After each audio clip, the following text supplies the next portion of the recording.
Tardes a todos. Vamos a iniciar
and channels brings chaos in the travel space. The cloud has the power to calm, data can differentiate, and context now commands. I'm Florence Cassi. I head business development at Focusrite across Europe and the Middle East, and I'm a European market specialist. This year we will launch Focusrite Europe, but outside of the conference space, travel is our world. Focusrite is a global research company. We watch trends across the industry, all segments, how the consumers and intermediaries connect. All our analysts based around the world have a 360 degrees vision, and they report all their findings every year through our event. So let's take a quick look first at the new European landscape and the Spanish market, obviously. What we will present today ultimately is a white paper that we've done in partnership with ITH and Fitur for Fiturtech. How travel will look like in 2018. What we've aggregated to make sure you understand what's coming up and what are the innovations just around the corner. The European travel market continued its recovery in the first half of 2012. So the political and economical instability throughout the region for the leisure and unmanaged business travel have really affected all markets across Europe and the Middle East. Nevertheless, as you can see here on the screen, the total value for the travel market have surpassed its pre-recession peak, growing 4.7% to 246.2 billion in gross bookings. I'm talking here about leisure and unmanaged business travel. So the party is over, and it has been over for already a little while. The road to recovery remains very uneven. Troubled economies in Spain and in Italy in particular have really robusted a shadow across all the other markets. The growth in the UK, in Scandinavia, in Germany and in France has been shadowed by the political and economic instability in Italy and in Spain. In those markets, there is a weak demand and the market is lagging. The rate of unemployment has never been so high. Hoteliers and airlines have been the most affected by a weaker domestic demand. The online penetration in Europe in 2013 have finally surpassed the United States. Mobile adoption has really helped the online penetration rate to surpass the US, exposing consumers to more options for booking online. So let's take a look at the European online leisure again and unmanaged business travel gross bookings, total market growth, online market growth by channel, and online penetration between 2011 and 2015.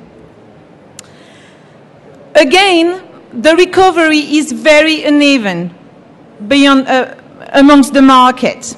While the UK and Germany have seen a total travel booking rise in 2012 and 2013, The demand in Spain and Italy and the rest of Southern Europe have brought the markets down.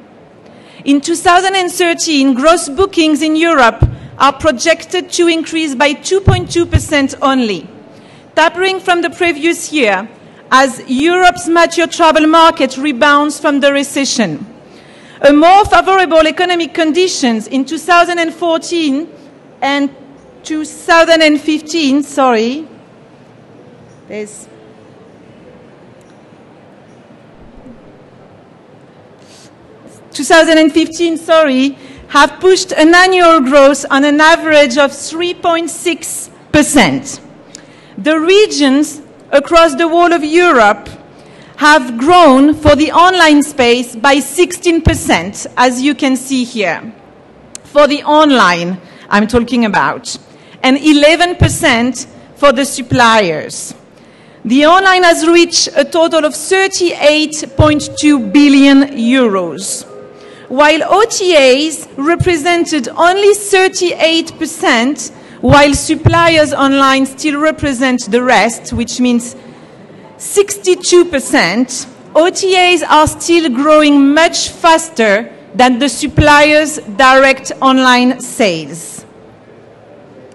So when you're looking at European total and online travel gross bookings across Europe and for each of those markets, you can see that Germany is at the top of all the European markets. The total market has reached 57 billions, and only 20 is made online, because offline is still very popular across the German market. Now, in comparison, look at the UK, who is a much smaller market, but the online rate is much higher, with 26 billion euros out of the 49 billion euros for the total travel market in the UK. So now if you look at Spain, the ratio is a bit smaller, with 20 billions for the total travel market and 6 billions for the online market. So when you're looking at growth today, really, it can only come from stealing shares from your competition. Let's look at Booking.com. Today represents in 2012 49% of online shares across Europe, compared to 43% the previous year. It's now followed by Expedia with only 23%, Odigeo 17%, both losing shares to Booking. Priceline's Booking.com in Europe has become so popular, it's gaining market shares from all global and regional players. Even that I want to insist, apart from just a very few, OTAs still all remain profitable across Europe in 2012. However, if that current trend continues, market shares for these OTAs, especially the regional OTAs, will lose all their momentum and marketing dollars. So what are the big trends in Europe? We're talking about retailing, merchandising, mobile, social, data, personalization, of course, and meta. So I'd like just to highlight the meta search arena, because the roles of meta search brands have really changed, and in particular across the European market. It's evolving as the different stakeholders are all taking the market. The purchase of Trivago by Expedia in March 2013 was likely prompted by Priceline's Kayak acquisition in late 2012. Likewise, in October 2012, Odigeo in Spain acquired Liligo, the biggest French travel meta site. The review portal TripAdvisor also introduced its own hotel meta search site in 2012 with TripConnect, which is a very interesting model which is finally pushing forward small and independent hotels who have finally got a chance to gain visibility and branding in the marketplace, where it's now currently really dominated by OTAs. Those meta in Europe really are reshaping a little bit the OTA's model, because they all tend to go through the OTA's model when redirecting their visitors to Booking. fundamentally, the meta search model pushes those boundaries of price parity and hints at further consolidation on the European market. These sites have really become an alternative marketing tool for the OTAs and the suppliers, who are, for most of them, already spending millions in advertising through big search engines like Google.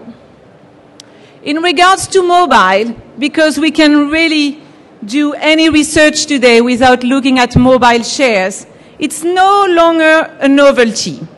Mobile, even in Europe, even if it came late to the market and that the biggest players, such as British Airways and so on, have introduced their mobile application only just 3 years ago, mobile booking are growing exponentially and much faster, obviously, than internet booking 20 years ago.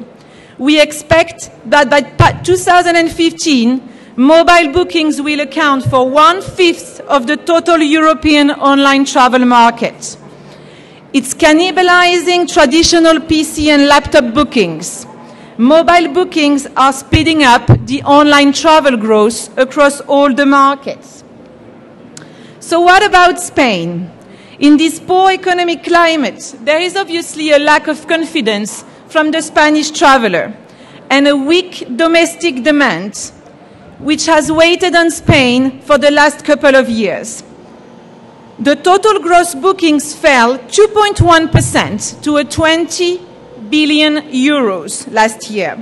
We can see a modest comeback in 2013, when gross bookings will climb 2% only to 20.4 billion euros.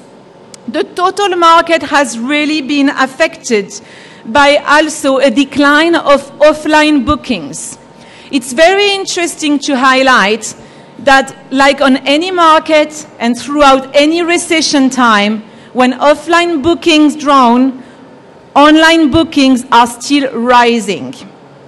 On the Spanish market, online bookings grew 7.9% in 2012 to reach 5.8 billion euros.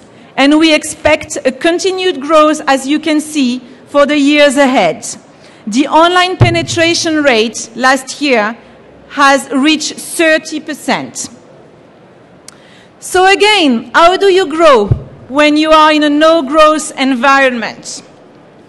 Well, you fight again, and you fight against your competition. As I say, the offline bookings fell, the online booking rose, and we are now reaching 30% of online penetration rate. Well, you fight against the suppliers. You're fighting against the other OTAs if you are a distributor. Now, looking at the split on the Spanish market, it's very interesting because it differs from the rest of Europe.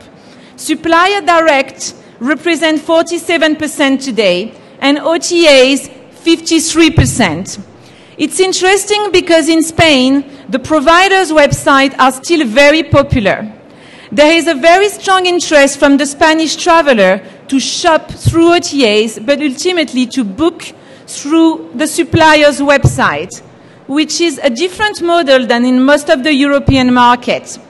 We expect that in 2015, the OTAs will show a decline and will reach 50%, because those suppliers' direct online sale become more and more aggressive.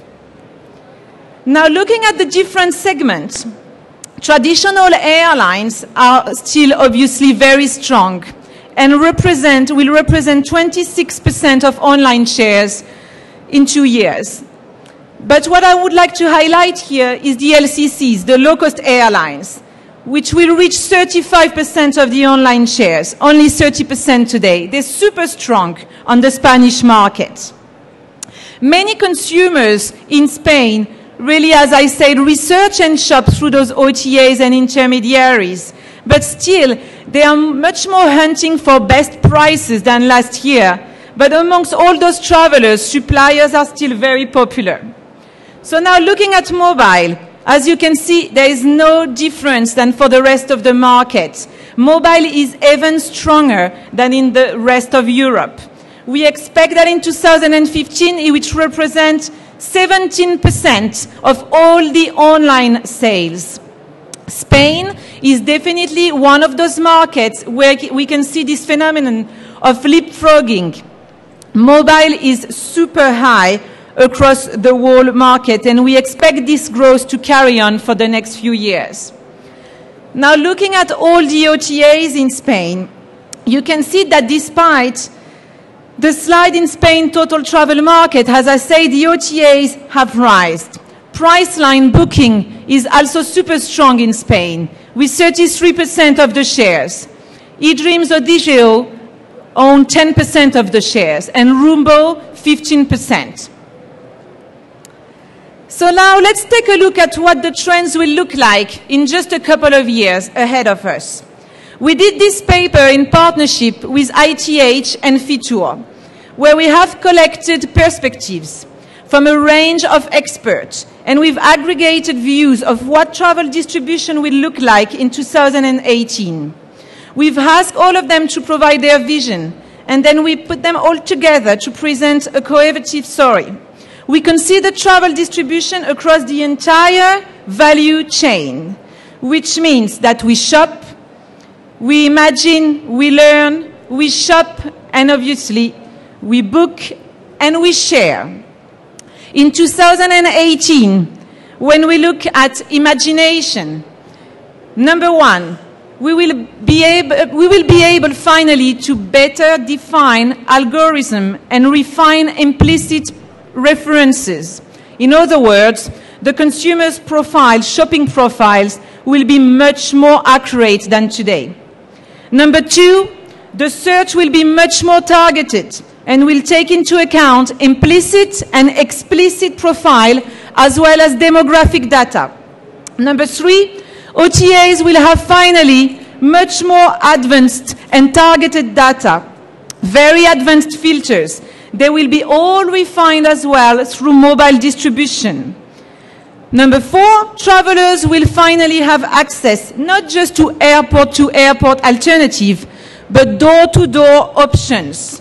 Multimodal search, very elaborate, and mixed more options. In regards to the shopping, equally, this will change. Number one, we will be able to offer those consumers advanced filters through one single site to offer all aspects of the trips to the travelers. This same traveler will be able to refine its parameters, such as departure airport, non-stop flights, its frequent flyers, car discounts, ancillary options, destination hotels, activities at destination, restaurants, and so on. Today, the traveler shopping is centered on travel agents, OTAs, TMCs, which are all centered on the GDSs. In 2018, well, the GDS will be just one shopping source amongst all the others. Other travel content sources will be all transparent, finally, to the shoppers. Number four, the shopping process will be finally much more flexible. Let's not forget sharing economy. It will greatly expand. Today, we can only see just a couple of players, such as Airbnb, BlaBlaCars. In a couple of years, we will see much more players gravitating around the sharing economy. So talking about sharing, let's highlight the social technologies, which are really reshaping the travel space today. And obviously today, most travel players don't take advantage of all the social media platforms. We are in a dominated world by Twitter and Facebook today. It has created new forms of business value. Suppliers are becoming much more aggressive. Travel distributors are missing this opportunity today, but will be much, much more aligned in 2018. They will enable as well, through new devices and speech interfaces, their travelers to share IDs. Videos, much more advanced, will enable travelers to share in real time. It will create much more value, And travel distribution, obviously, as I say today, which lag, will have changed in just a couple of years. So now let's take a look at search, shop, and book, experience and share, which ultimately interest us, the players, when it comes to create more business. Big data makes travel much more smarter today. It increased website performance, call center metrics, conversion cause and effect, and multi-channel performance. Big data will become the competitive differentiator among travel companies in the future. And those are just a few of the applicable areas. This is now a great piece showing what data is generated every minute in the world. For example, Apple receives more than 47,000 application downloads. Twitter users sends more than 100,000 tweets. Google receives more than 2 million queries. Email users sends more than 285 million messages. So big data, is it a big mess? Well, developing algorithms to identify traveler needs should help your companies to better target your consumer. In 2018, consumers' shopping profile will become more and more accurate, as I said, as they will select IDs based on their implicit preferences. The Amazon style is obviously the perfection for our eyes today. In the travel arena, we are still very far from the Amazon model today, but we will get much closer in 2018. It will all be around personalization of content. So what is the impact of cloud computing? It will help tie actions all together across all those mobile devices, which will take more and more space within the travel distribution arena. Again, the same shape. We dream, we plan, we book, we explore, and we share. No matter where the travel task originates, it's available on any device. We now have to face multiple platforms with appropriate service delivered to the appropriate device, and therefore we must be able to target on our consumer on any device that he connects to. Customer experience is king. It will become also a very huge differentiator. There is a substantial growth in the mobile travel shopping, but bookings today still lags, especially in Europe, where we started just a couple of years ago. Virtual assistants provide an opportunity to use technology to handle the easy request and cheaply.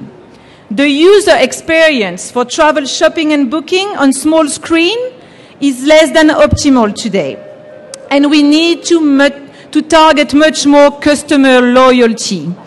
Through the service, this is becoming one of the key differentiators. Hoteliers, they've developed an approach to show competitors' rates. So will this become a trend? Will price transparency will become a trend for hotels in 2018? Well, travel companies need to look at technology too, to improve service and reduce their costs, not only to target their consumer. All customers' touch points today are not synchronized. And that's what we need to target to. So cross-platform data access really engage the users.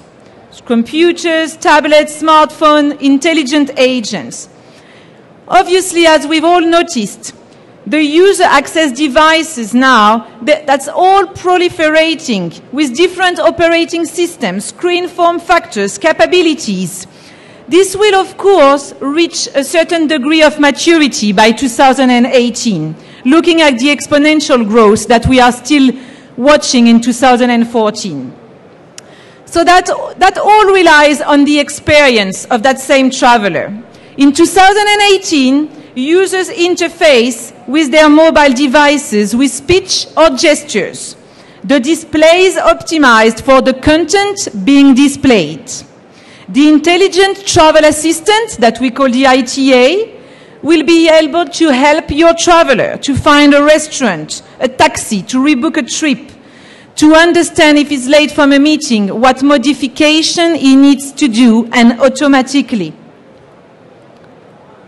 With augmented reality, the travelers will have instant recognition of location.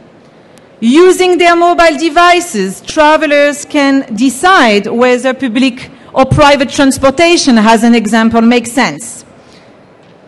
The hotels as well will bring new forms of service by delivering a docking station, as an example, in a hotel room, instead of working on providing music and movies to their visitors.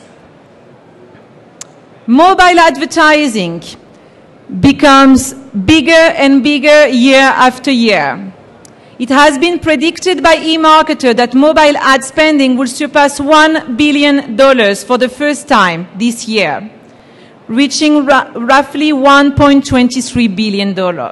And this will reach again at the end of this year to $4.4 billion. So what are the new patterns of content challenge distribution? Direct connect, open bookings, this Internet of Things that we've been talking about for years.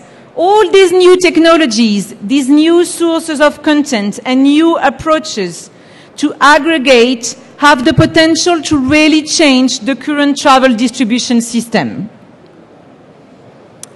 Intermediaries require now a fresh approach throughout the entire cycle. Once the travel destination is refined, instead of the fragmented shopping that exists today, in 2018, we will see a feature of series of advanced filters on single site to address all aspects of the trip of the travelers. These travelers will be able to fine-tune their parameters, such as departure airports, ancillary options, and so on. Today, as I said, we only center on one shopping source. We will need to extend and concentrate all those sources to provide to this traveler one point of contact and source of content. Digital transformation and cross-platform access, social networking, changing business model and disintermediation, all those aspects must be remembered from today. Too much choice means less is better. Your customer doesn't really want many alternatives and many options. He wants what is right for him. Customer segmentation in 2018 will get much better, much more sophisticated. Smaller devices will require much more filtering. Relevance will trump for quantitative and alternative. Hipmunk is a great example, showing how airlines are complex today. Through their application, which is called Agony, they're offering the travelers a combination of price and length of the trip and show them their routes for their needs and reducing the agony of organizing a trip. Sojourn, which is mainly owned by airlines, is using collected traveler data to target content for your traveler again. A great example on how you can use this collected data. So 2018 is really about embracing the today's trend. The world of travel distribution has changed and is changing.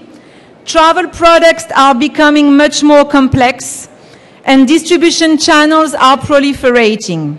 Because of these changes, it's time to reinvent the role and function of the travel intermediary beyond just offering advice and arranging travel. This requirement includes not just traditional travel agents, but travel management companies and online travel agencies as well. In 2018, the customer's sales agent will finally become product merchandisers instead of just taking orders. Commissions will be based on upsell instead of cross-sell results. Competition for the customer's wallet will be based on the value delivered to the client and not controlled by any business relationship and artificial technology barrier. Thank you very much. If you would like to download this white paper, you can either collect a card on your chair or at the table over there, or you can go through the ITH website, through the Feature website, or again, obviously, through the Focusrite website, where you can download for free the copy of this report. Thank you very much.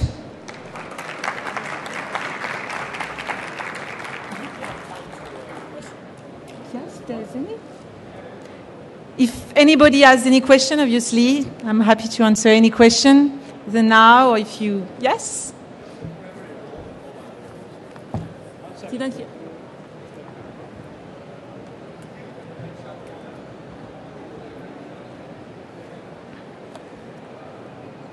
Hello, Enrique Zarate from Best Day Travel. What's the primary role of mobile today, and what would it be in 5 years? I mean, today it's more for information or more for transaction? So today, mobile is obviously perceived as a source of information, connecting with the travelers, probably much less as a transactional platform, depending on the segment as well. So if you look at airlines and hotels, obviously, that's the perfect platform for the future. If you look at tour operators, which obviously offer much more complex products, which require assembling different components, it's more a platform for information and customer service and image as well. Ultimately, the mobile is and will become a transaction and the transaction platform. Thank you. Is there any other question? Well, feel free to come and see me. I'll be here for the rest of the day and tomorrow as well. Thank you very much.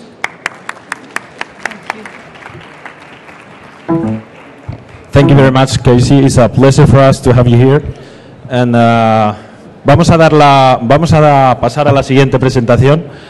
A continuación, con todos ustedes, estamos hablando de tecnología y de tendencias. Tenemos con nosotros a Carlos Becker, que es director de marketing de producto de Vodafone, que va a presentar las tendencias en movilidad, ¿verdad? Bienvenido, Carlos.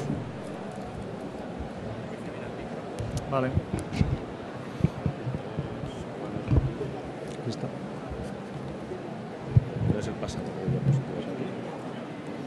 ¿Quieres con esta o quieres un micro solapa o quieres uno de mano? Prefiero uno de mano. ¿Uno de mano? Si no te importa.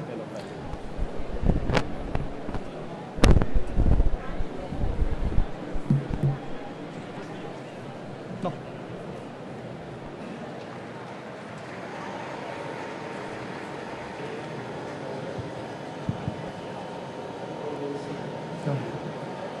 Hello.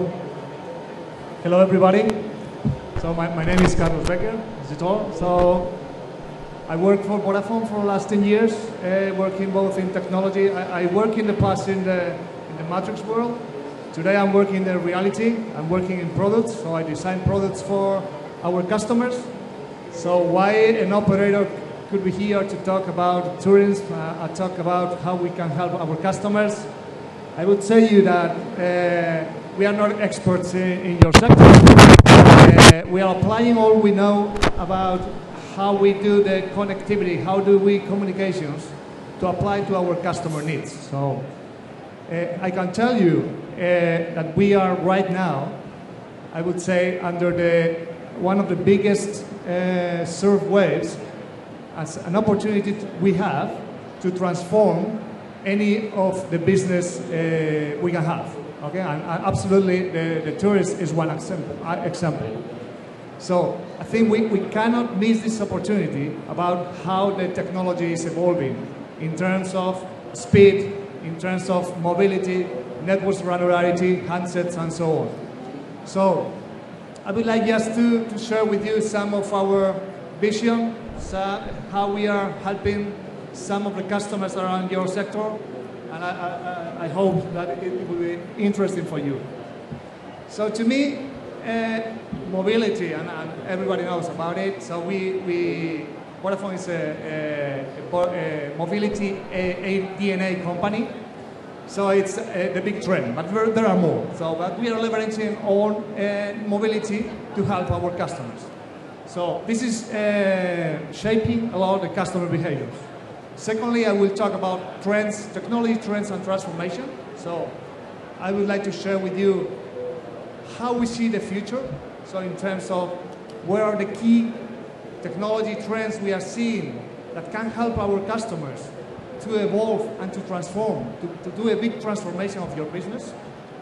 And finally, I want to share with you as well a very specific solution we are putting in place for hotels, for customers that are having hotels, and we are bringing all our assets in terms of communications to help our customers to reduce cost and just focus on the customer. So first thing, so we are running in technology and complete new cycle. And this new cycle is ramping up based on the processor speed. So the form factor is going down. So the user experience is improving a lot. At the same time, the prices are going down. And finally, there are a lot of all the services you can imagine. You can imagine a service now that is not run for a mobile handset.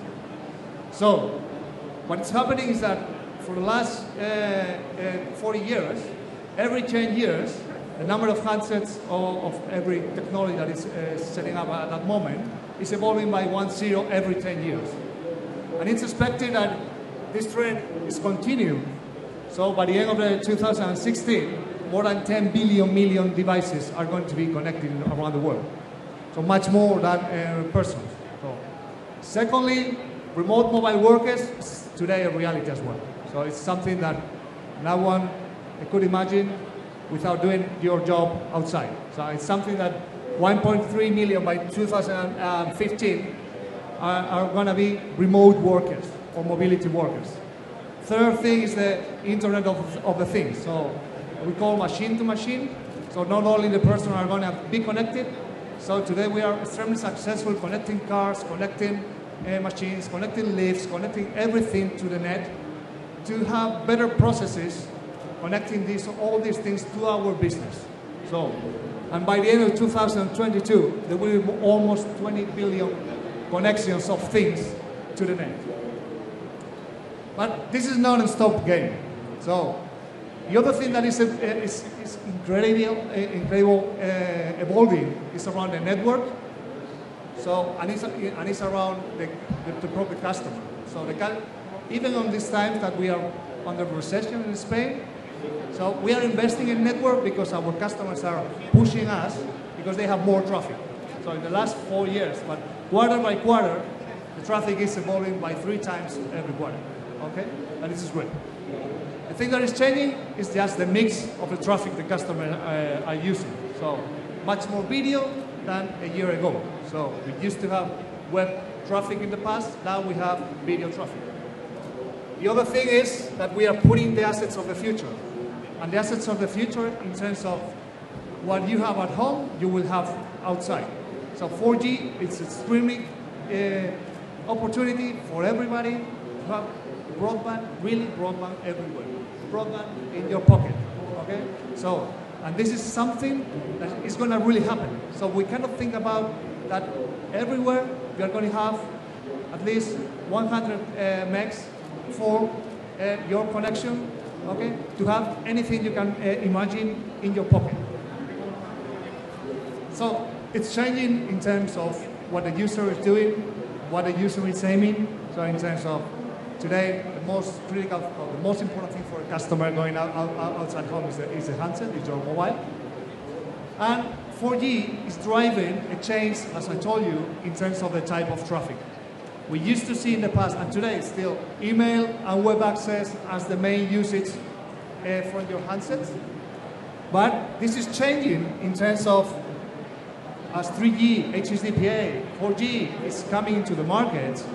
So the customer is uploading much more content from the mobile, is downloading much more content on your mobile, is doing much more streaming.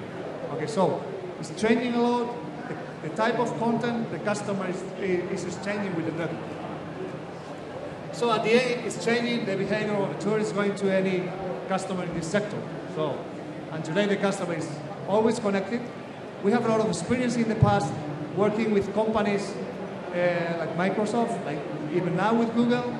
So when we are talking about cloud, so for example with Microsoft, it was very difficult in the past to sell these cloud services if you don't have these cloud services in your mobile devices. So what is shaping really any evolution of the technology is the possibility to do the mobility of these services. Okay?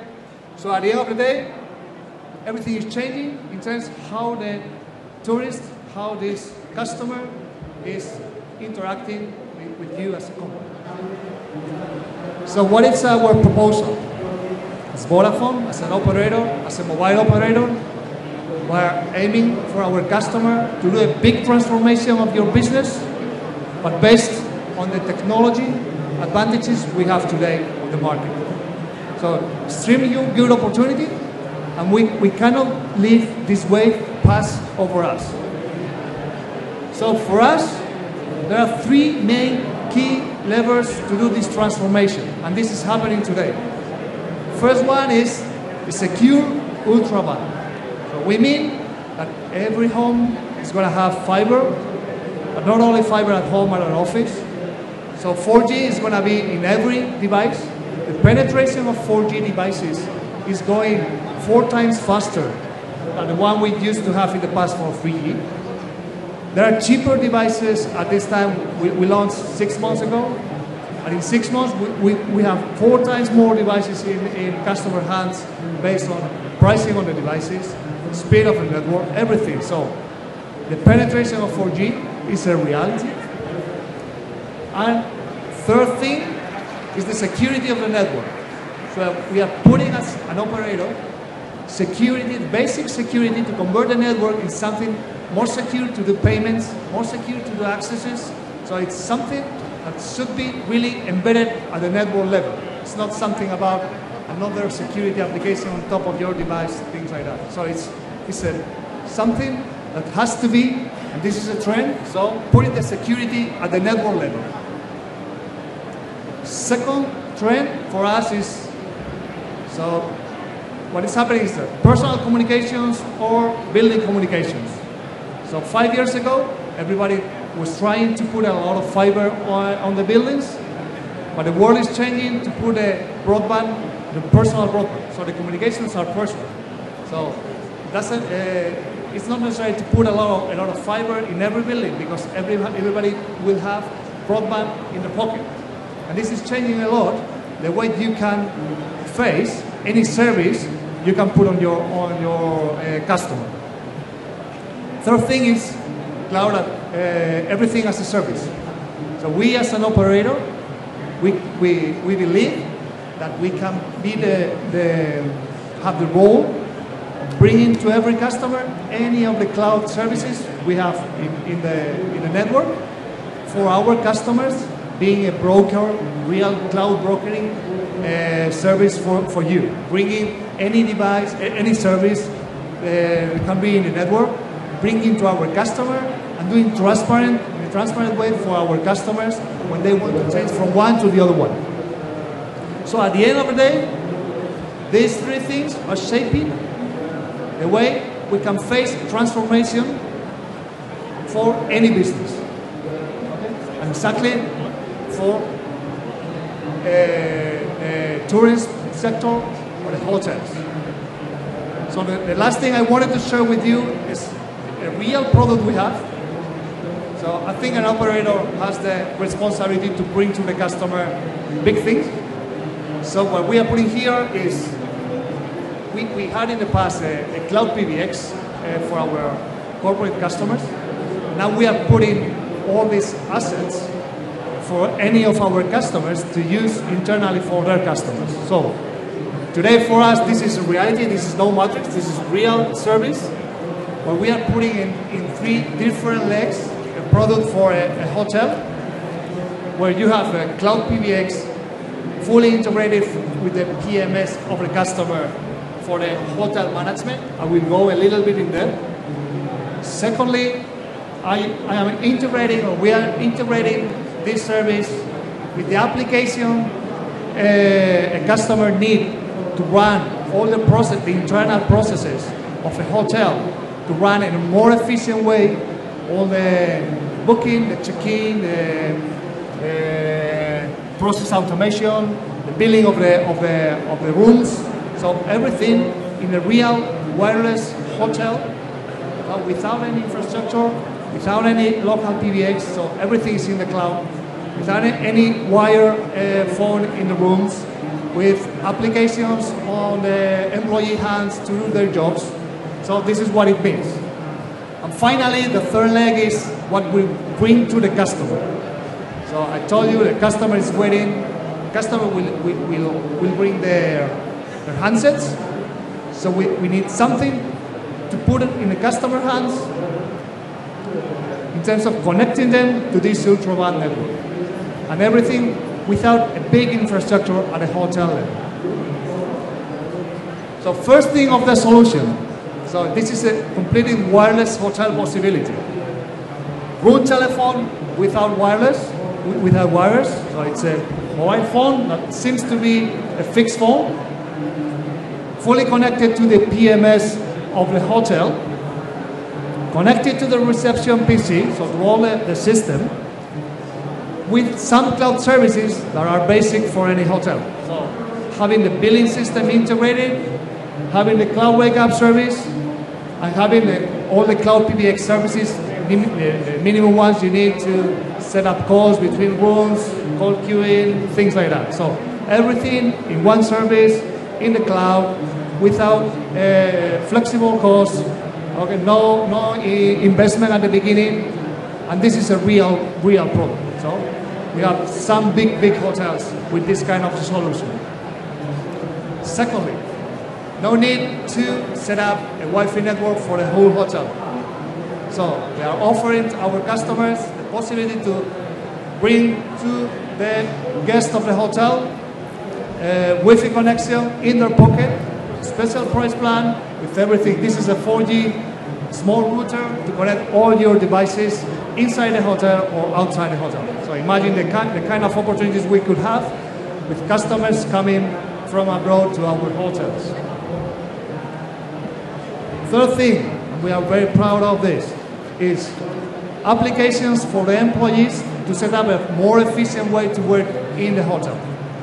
We are talking about applications in a mobile device to set up what the room status are, to report you have cleanup or it's not clean, to do the stock of the minibar, to do the loss reduction of the minibar, or even to do how is the demand analysis of the minibar. Everything in a mobile phone that an employee is using, and everything connecting through this cloud PBX, through this communication space inside the hotel that you can use inside or outside.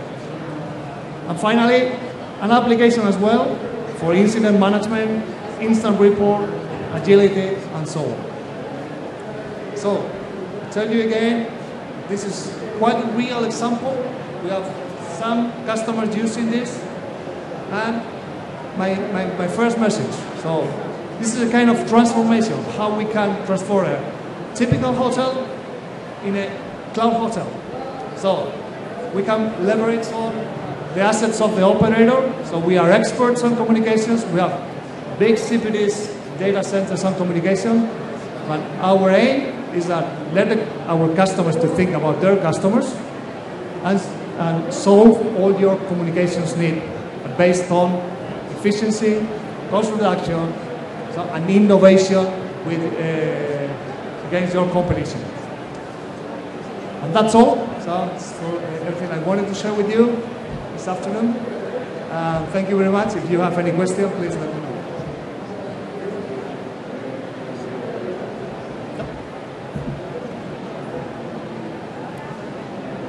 Cameras.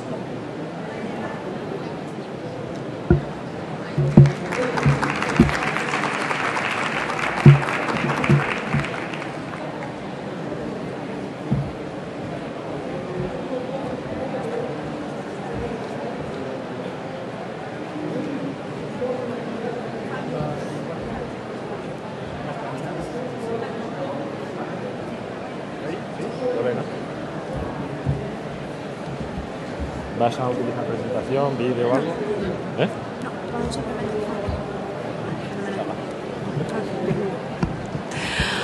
Good afternoon. Thank you very much for coming. We are proud to have and host in Fiturtech the first international travel media meeting with the collaboration of some of the most important media in technology, tourism, and travel, not only from Spain but also from other countries. And we would like to welcome the representatives of some of this media. Jason Clampett from Skift, Ángel Jiménez de Luis from El Mundo, Mariah Sonsao from I4 Travel, Andrés Fernández Rubio from El Viajero El País newspaper, Patrick Major from Hotel News Now, David Blaser from 02B, Kevin May from T-News, Juan Daniel Núñez from Tecnotel. Okay, we're going to start with a little chat conversation debate between Mr. Jason Clampett and Ángel Jiménez de Luis. We're going to talk about getting local in global destinations and how technology can help doing that.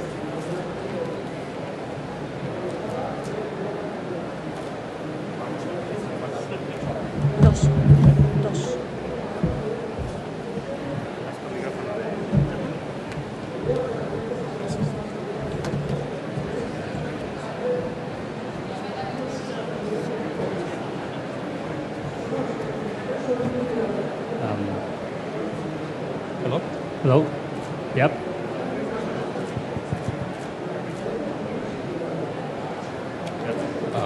Yeah. This is on? Yeah. Very good. So it's always fun to go first. Yes, exactly.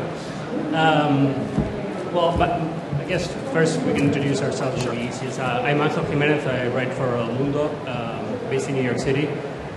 I'm Jason Clampett. I'm the co-founder of Skift, which is travel and travel news and information site, as well as we offer trend reports and competitive analysis tools for hotel brands. And I don't know if it's the easiest way will be. I think the easiest way will be introduce the subject we're going to talk. And when we started thinking about this, is one of the reasons that lead us to start talking about this subject was like the rapid decline in travel guidebooks and how the travelers have changed their way of reaching local information. And I think the best way, if you can start a little bit elaborating on this. Yeah, it's kind of my background. I used to be with the Frommer's Travel. I used to be with the Frommer's Travel brand, and also before that, City Search, which did online city guides. And we've really seen since 2007 the decline of professional information about hotels and destinations and locations, and really the rise of user-generated information and content curated in a different way. At the same time, we've seen a great rise in technology too, and so you've seen companies try to adapt to that, some successfully and some not too successfully. You look at a brand like Lonely Planet, its publishing has gone down, but at the same time it's made investment in technology. It recently bought a company called Tourist Eye, which helps make kind of predictive choices based upon your social network and places you visited, and then tries to serve you up additional information. They'll be integrating that into their product, which is a lot of great, rich content done by professionals. We've seen Google, they bought Frommer's last year, integrated all content from the system, then threw the brand away, showed the value of the brand, gave it back to the company, but used all that expert advice. So it's interesting, we're seeing technology take the place of some of the old systems, and that's also allowed other people to step into the breach to provide expert advice, and especially hotels and destinations. Yeah, and we were talking about this last week in New York City, and we were actually in a really nice hotel. It's called the Ace Hotel, and I think this ties perfectly with it. And what have made this hotel, and it's honestly it's a chain. There's Ace Hotels in LA, and I think Miami as well. There's a couple of them around the world, and what they have made really well is leveraging the local. In order to promote their brand. So they have like an art gallery, and they have local artists, and every now and then they invite local chefs. And I think this is an interesting trend, the fact that the hotels are becoming more local and they're catering to locals. Even if it's not with the rooms, it's not about like stay with us tonight, because obviously you have a house in the same city, but you see how they're using the local things to make to attract other people from the city into the hotel. Yeah, we're seeing that in different ways. One, technology, which we'll talk about a bit, but also just seeing how they divide their businesses up. If you look at Kimpton Hotels, for instance, a boutique chain in the U.S. which has, I want to say, maybe 36 properties in the system. They even have their restaurant on a different P&L statement than their hotel because they want their restaurant to appeal to locals. And they have about they try to get about 70% of their guests in the restaurants that they try to have from local sources. But I think also we're seeing hotels to enhance and deepen that local experience. And so we see it some with social media outreach. We talked about, you mentioned Ace Hotel. They have, I believe, 5 properties.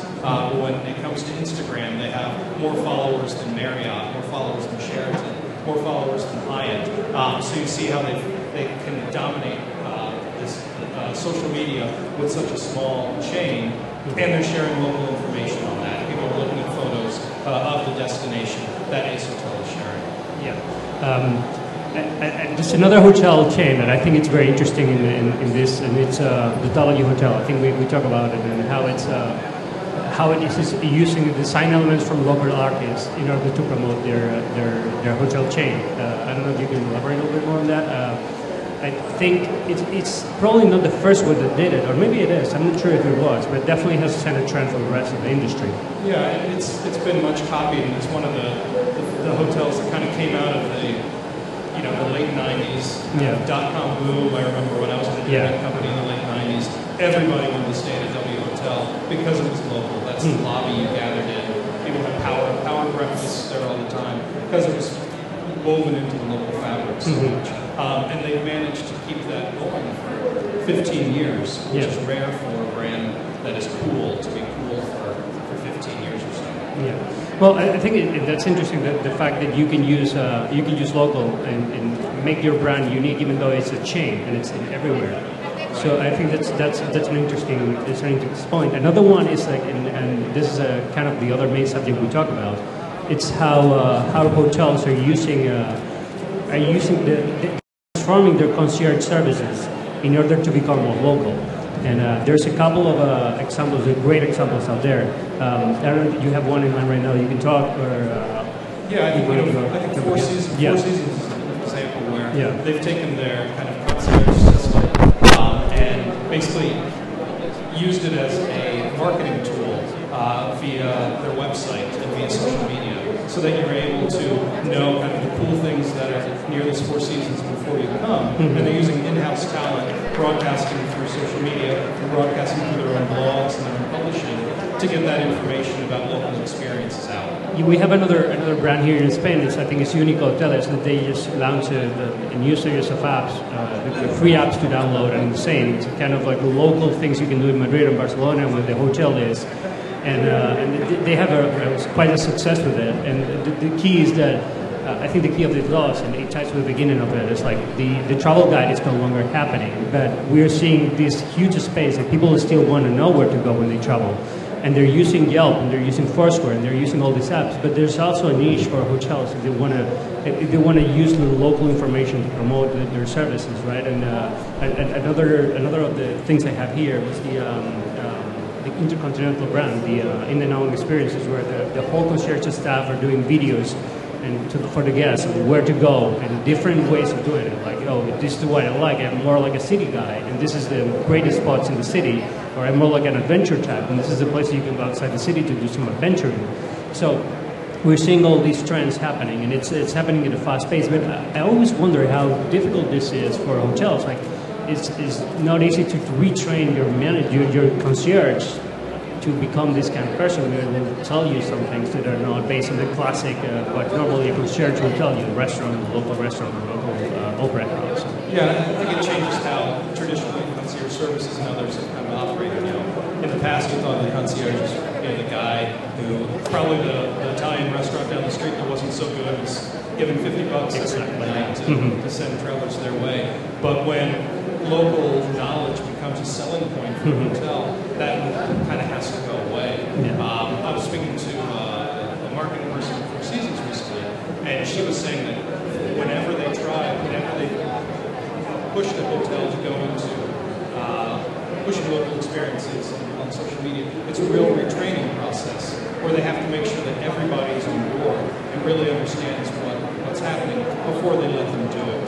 So it's a really high bar to reach, so that they kind of let them off into the wild, so that they can share this stuff, so that it is actually good quality information. Yeah, I think a lot of it also has to be with giving more leeway to these people, like even interacting social media with other guests and with other with visitors and with people from the city, right? Like the fact that you have your concert services maybe retweeting the hot chef who is in the city doing something, or they're more into what is going on in the city than necessarily what you say with the restaurant in the corner, but what is happening today in the city, what exhibitions are going on, and make them leave that, not only know about that, but be there and participating in it. Right? I think one of the other interesting things is that with this, technology has really lowered the bar and allowed local, smaller hotels to compete with the majors in a way they never could have before.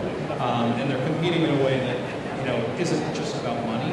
It's not about great marketing. It's not necessarily about great branding. It's about expertise, and it's really going to help them out when millennial travelers become an even bigger part of the game. Their millennial travelers are kind of entering the field and going to control so much spending power in travel as in the next few years. And they're seeking these deeper experiences with hotels so that they're more local and more unique. And so as they come in, they don't necessarily care if it's a Marriott or a W, for instance. They want to know that there's something real happening there. And a hotel doesn't have to have a ton of money to get that message across. And I think more or less that was our main subject. I think there was a lot of takeaways from here. Basic one was the local is rising in importance in hotels, and what you provide to local people, it's important it's as important as what you provide with your guests that are traveling from afar. I don't know if you have anything else. No, I'd say one of the other takeaways is that tech is facilitating the discovery, whether it's through social media, whether it's through the blog, whether it's through other means like Facebook or whatnot. It's really, you're finding these things out not from a Where magazine or a brochure. You're figuring out through the same methods that you get your daily news or that text blog.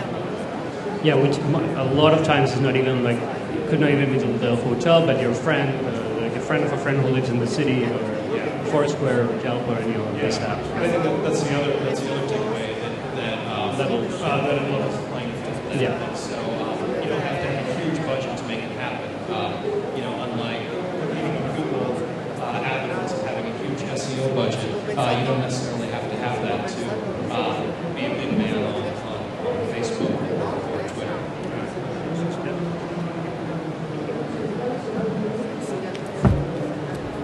Thank you. No, don't worry. Thank you, Jason and Angel. We're going to leave the questions for the very end, okay? And now we are going to call to the scenario to Mariah Sunsao from Eiffel Travel and Andrés Fernández Rubio from El País. And translator.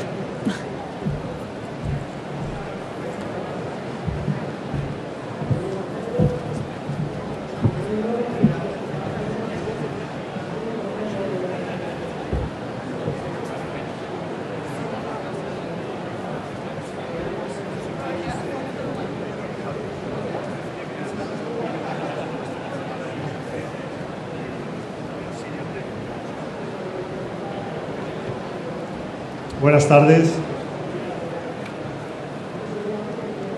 Estamos aquí con Mariah Sunsao. Ella trabaja para la compañía Eiffel Travel. Es una empresa de inteligencia viajera al servicio de la industria de los viajes en Internet, que realiza investigaciones, informes sobre lo que la industria necesita o sobre sus carencias, conferencias o artículos.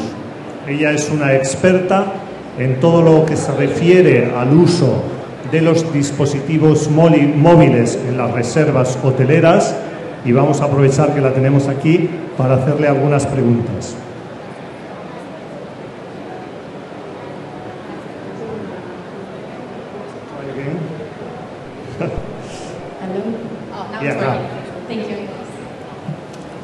Me gustaría preguntarle a Maraya sobre el hecho de que los dispositivos móviles han cambiado las dimensiones en las que se venden los viajes.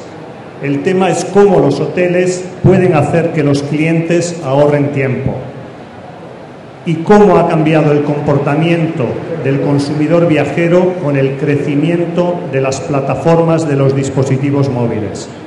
How do you believe, Maraya, the travel consumer behavior has changed with the growth of mobile? So I'll start with how mobile penetrated in the travel industry or in all the industries in general. I'll start with an example from Apple. It took Apple 24 years to sell 67 million MacBooks. And it took Apple only 2 years to sell 67 million iPads. And that's just a new segment, so it didn't exist before. So you have to think about it like for smartphones. Apple sells 262 smartphones a minute. So by the time I'm finished with this 20-minute presentation, Apple would have sold 5,240 iPhones. So why is the travel industry not investing on this more? The travel industry compared to the retail industry is way far behind. Like I am a huge eBay shopper, for example. I'll buy a t-shirt on eBay in less than 2 seconds. I'll click on, like, yeah, I want to buy that product, and then I'll click pay with PayPal, and that's done. The travel industry, it takes a long time to do that, and that's why it's far behind on mobile. So mobile has changed the way that mentioned travel is sold.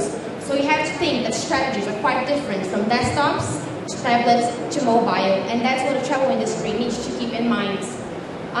When, like nowadays, because the industry has changed so much with the penetration of mobile, you don't get into a hotel and you care if the chandelier is fancy or if the bed sheet's made out of silk. If I get into the hotel, the first thing I ask is, what's the Wi-Fi passwords? That's what everyone normally asks, and that's what the generation is becoming. More and more, everyone should be connected. It's all about connectivity. So when creating a mobile app, what travel brands need to have in consideration is that the mobile consumer is a very busy consumer. It's very quick. So the mobile apps have to be simple tasks, images, videos, and most important of all, speed and innovation. Many travel brands are doing that very well, but most travel brands are very behind in that topic. Also, something that's very important on mobile is how personal it is. Like, I don't know about you guys, but my mobile phone's in my pocket right now. I can't live without it. So all the strategies for mobile have to be extremely personal, and that's a good thing for companies to take advantage of. The guest purchasing cycle nowadays is a lot more sophisticated. For every single touch point, there are different players and different innovations. And this will be great opportunities for travel brands to upsell and cross-sell through their mobile apps. But for someone to actually do that, you have to make sure the customer is using your app. Your app has to be remarkable. So what I would recommend, like wrapping up, answering to your question, is that a brand, to become successful on mobile, they have to understand the consumer, they have to know who they are. Your brand has to be your consumer's travel companion, and your app has to be a necessity throughout all the journey.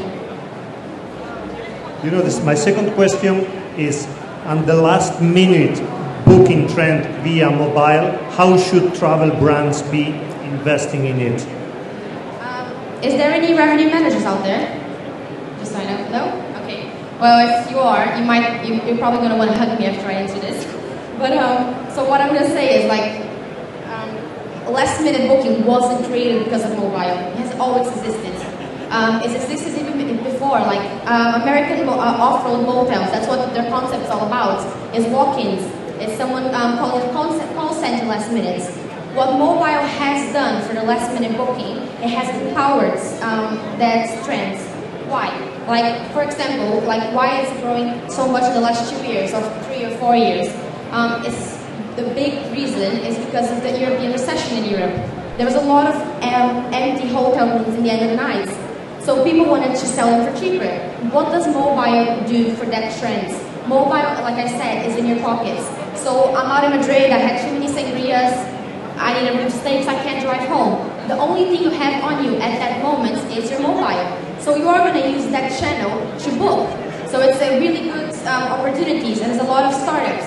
Because the industry always normally has a lot more supply than demand, there are those rooms left empty in the end of the night. The only thing that I am against, or a lot of the big players in the industry are against the last minute booking trends, is that that's not how you necessarily calculate, that's not how you price your products. You price it not because of the device you're using. So not just because I have mobile, I should get greater discounts. It should be because of the booking trends, or of how busy the city is at that time. So yes, if a big player is going to install last-minute booking service, they have to make sure it doesn't completely deep discounts and it completely ruins their inventory. They have to leave for the small startups to do that only invest on that type of services.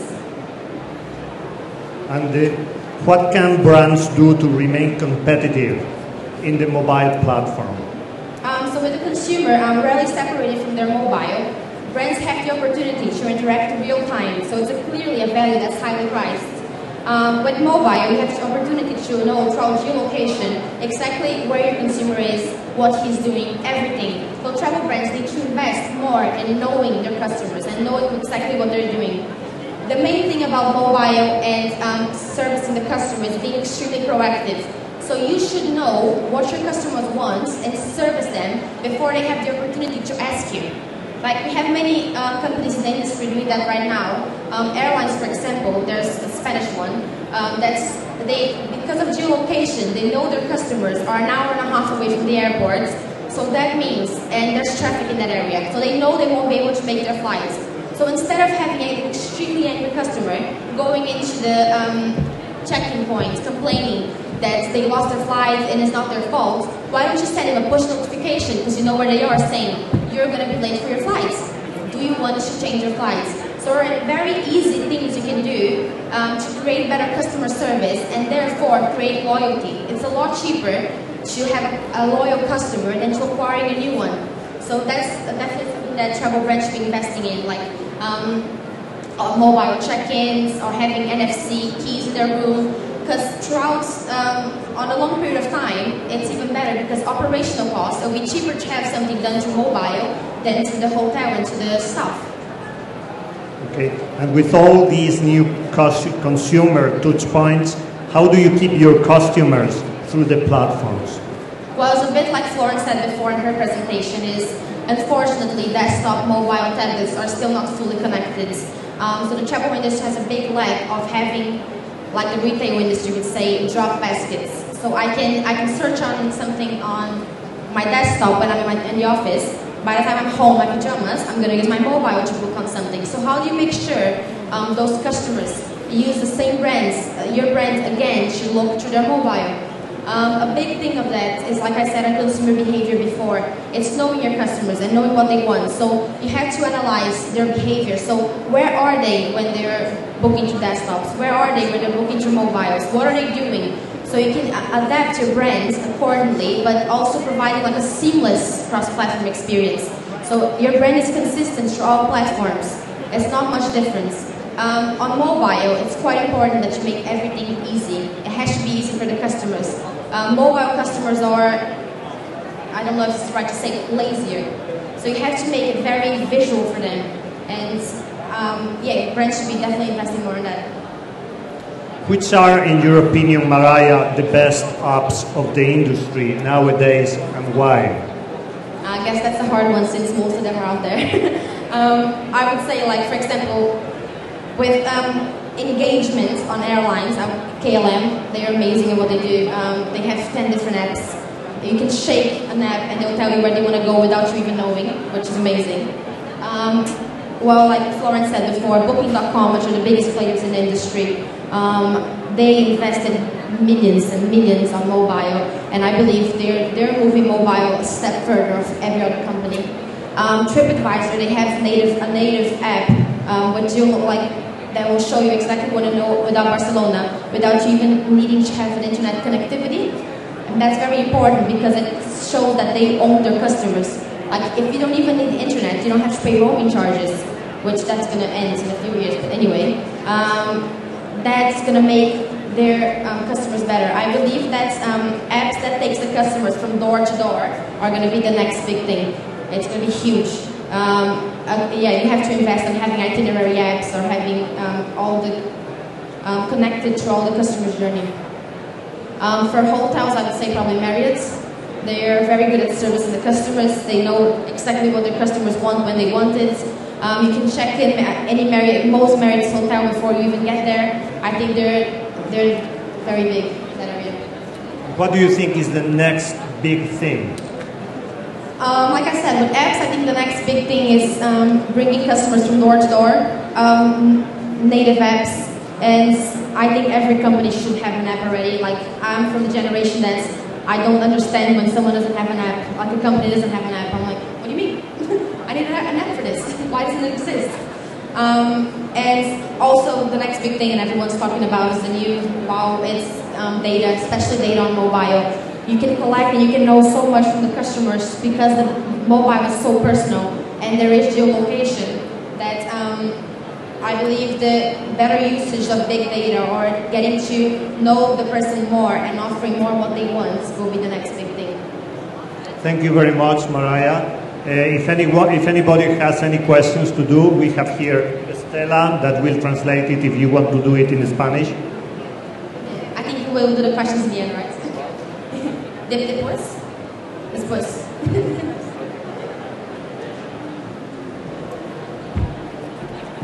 Thank you, Andres. Thank you, Mariah. It's very nice because each pair has 20 minutes to have this conversation, and they are so clever that they do their conversation even in 10 minutes. So it's absolutely great. Now we have Patrick Mayjuk from Hotel News Now, all the way from Cleveland, Ohio, and David Placer from 02B Economía Digital.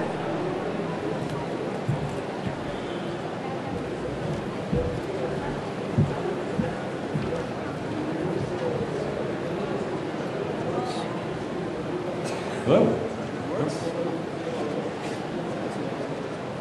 As David gets his mic set up, I guess I'll start with introductions. My name is Patrick Mayjuk. I am the editor-in-chief of Hotel News Now. We are a US-based supplier of hotel news with our parent company is Smith Travel Research, or STR. They provide hotel benchmarking, which aids us in our reporting. And as we look globally to expand our audience, that's why I'm here today, we can tap into the resources of my sister company, STR Global, which essentially does the same thing, but only here in Europe. David, you all set? Hi, okay. I'm David Placer. I'm representing O2B, which is a new tourism webpage and based in Madrid and Barcelona. And when I was preparing yesterday for debate today, I wanted to highlight a phrase from you that you told that maybe a customer that don't receive the service that he expected to, maybe in these days that customer would shout this claim on the digital mountaintop, right? I was thinking, and that's not new, I remember 20 years ago in my country, in Venezuela, there was a TV anchor that lost the flight when she traveled to the US, and she began to complain every single day on TV and on radio about her problem, and informing to all the audience what if the company staff answered her or not, if he answered the calls or not. And that was a big problem, huge problem to that company, to that airline, national airline in Venezuela, that closed some months later. And I was wondering if it happens today, what does this anchor maybe do? Maybe he would tweet it, right? Yeah, you know, the interesting thing is that example, you have somebody who has the benefits of a TV persona. They can use a TV platform, they're on a news program every single night to convey their disdain to a massive audience. Whereas fast forward 20 years to the present, and really any one of you in the audience can do the same thing using a bevy of social media platforms, including Facebook, Twitter, you all know the big names. In preparing for this presentation, we sort of went back and looked at one of the more widely felt examples. And it's a case of a traveler, basically an everyman. His name is Hassan Siad. He had a bad experience with British Airways, which lost his luggage. So what did he do? He didn't contact their customer service channel. He didn't go to a representative at the desk at the airport. He immediately took to Twitter. This is what he said. British Airways is the worst airline ever. Lost my luggage and can't even track it down. Absolutely pathetic. So that's a terrifying example for any company. But it got worse. He kept tweeting and tweeting, more disdain, more frustration, until eventually he got so mad because he didn't get a response from this company that he paid $1,000 for a promoted tweet that was sent to 300,000 of British Airways followers.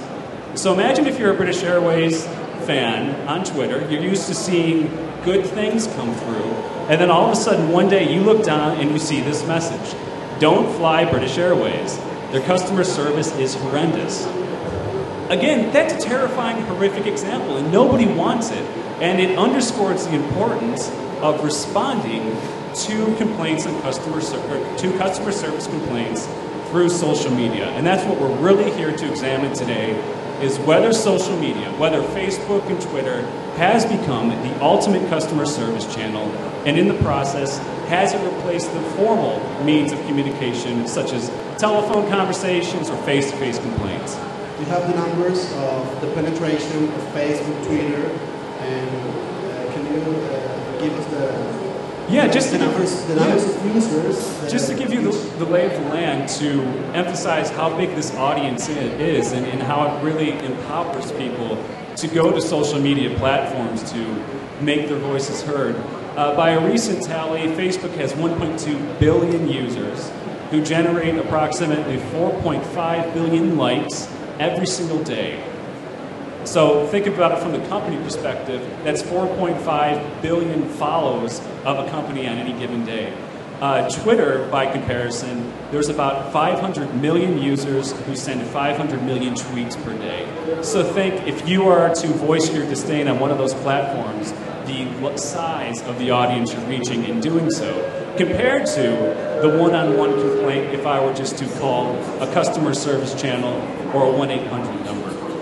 Okay, yeah. Anyone can be that TV anchor or that anonymous people who complain to everyone and make this company in trouble, put this company in trouble. And what I was thinking about Twitter and Facebook is that no matter, it seems obvious, no matter how many followers you have, but the important is how do you use it to communicate with them. So, for example, it looks obvious that companies are usually don't do this. For example, Ryanair, we were talking to this before. I hope nobody from Ryanair in the audience.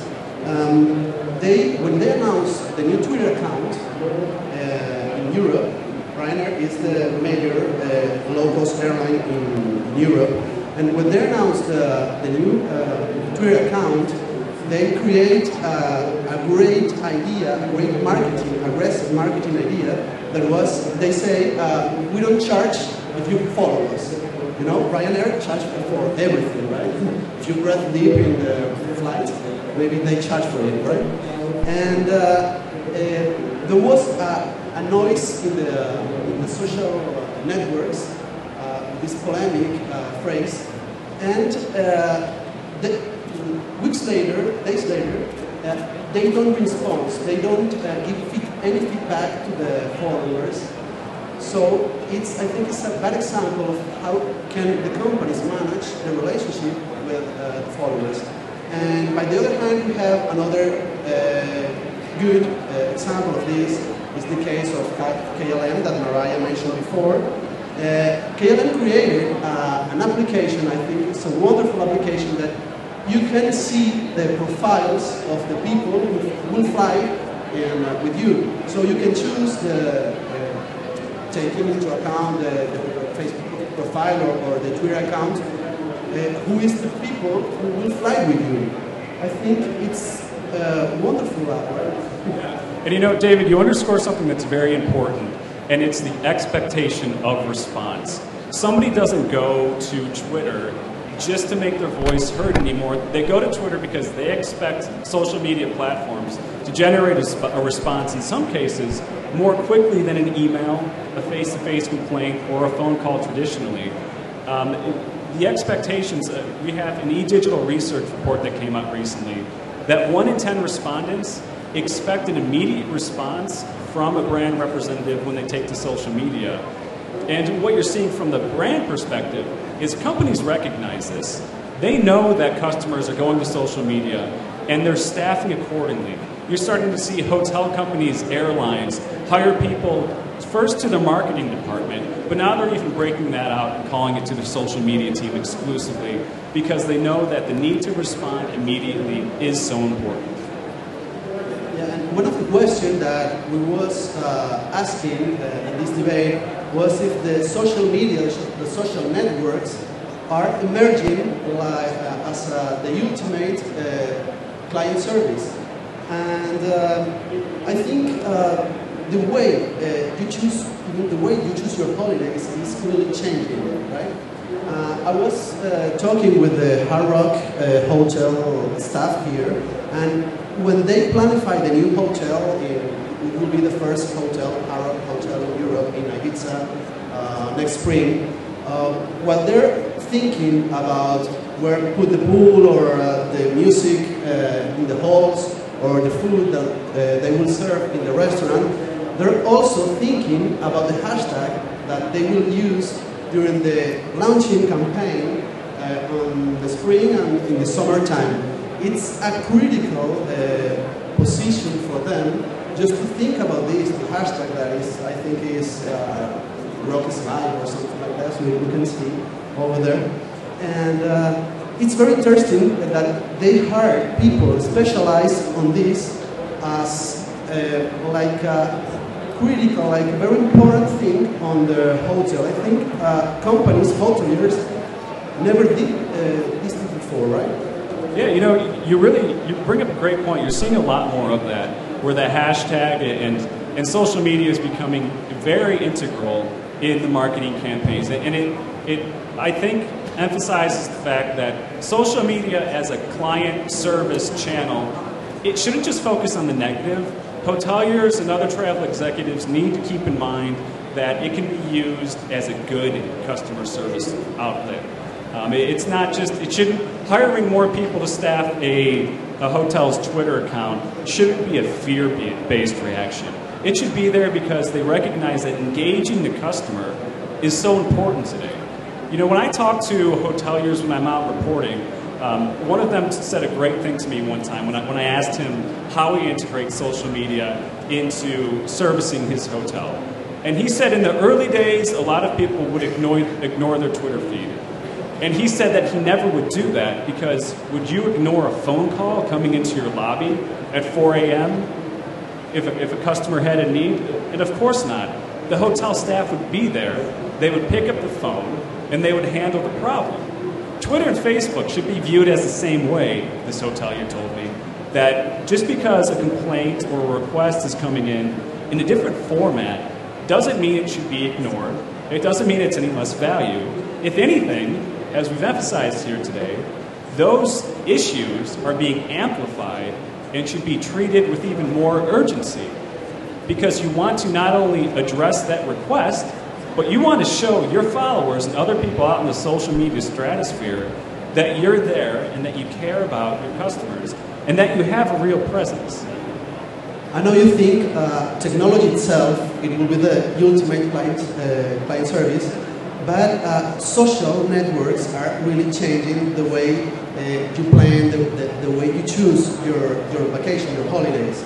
And we don't trust in TV advertisement, right? Or newspaper advertisement. We trust more on people that you know, your friends on Facebook, for example. There was some study that is from, I think is from Four Pillars Hotel, that says that we trust more in our friends from Facebook, for example, that in the advisors, right? That's obvious, but the surprising thing for me was that we trust more, travelers trust more in anonymous people that leave their comments or their opinions in specialized web pages like Expedia or Foursquare or TripAdvisor, sorry. No? And maybe that's because if someone takes 5 minutes of your time, of their time, to write down a comment, maybe he specializes, you know, very well the place or the restaurant or the hotel, right? It's changing the way we plan also our holidays. Yeah, and you know, that's really a fascinating thing. When social media first emerged, you heard so much about the importance of word of mouth. And you have groups like Facebook, obviously the big player in the social media space, who is fundamentally changing the way they do search based on recommendations from your friends, what they say about you, what they say about your company and your hotel.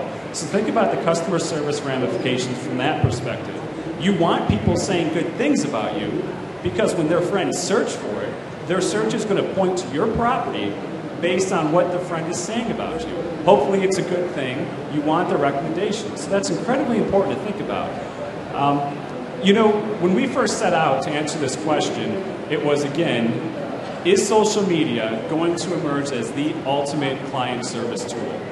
And I think the way we sort of came down on it is you saw the potential there, and I certainly see the potential as well, but I would argue a slightly alternative outcome.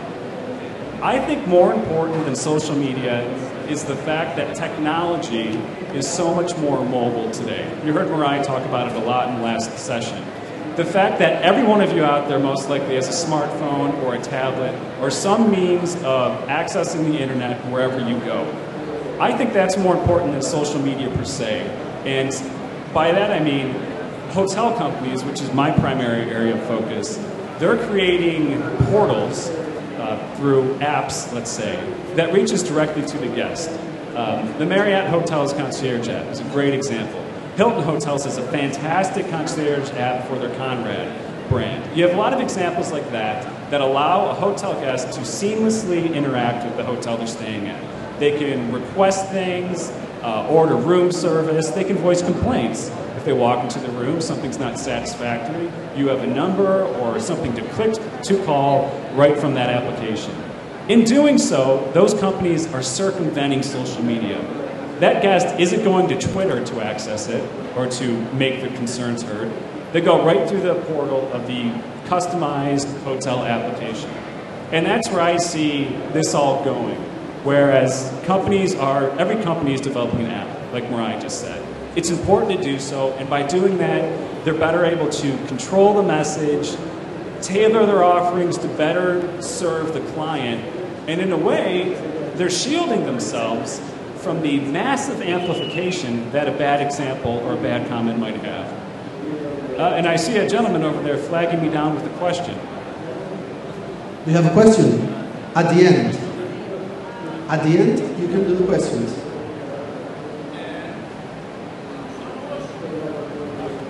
Yes, sir. Maybe we can just wait to the end when you have a microphone out there. That might be best, and I'll promise to address it.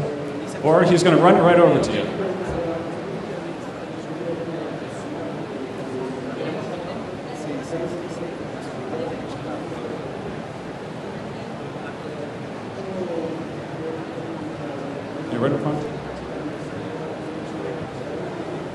Buenas tardes. Somos muy listos todos, o casi todos. Me pongo en causa en casa de vosotros que sois muy listos, y perdonad la molestia, feliz año nuevo a todos, pero si nos habláis en español nos entendemos más que hablando todo el día en inglés o francés, como queráis entendernos. Tenemos una audiencia internacional aquí. El periodista viene de Estados Unidos y por eso hemos decidido hacer la presentación. Mejor que nos hables en español, así llenarán más la sala y nos entendremos todos. Muchas gracias y perdona la molestia. De nada.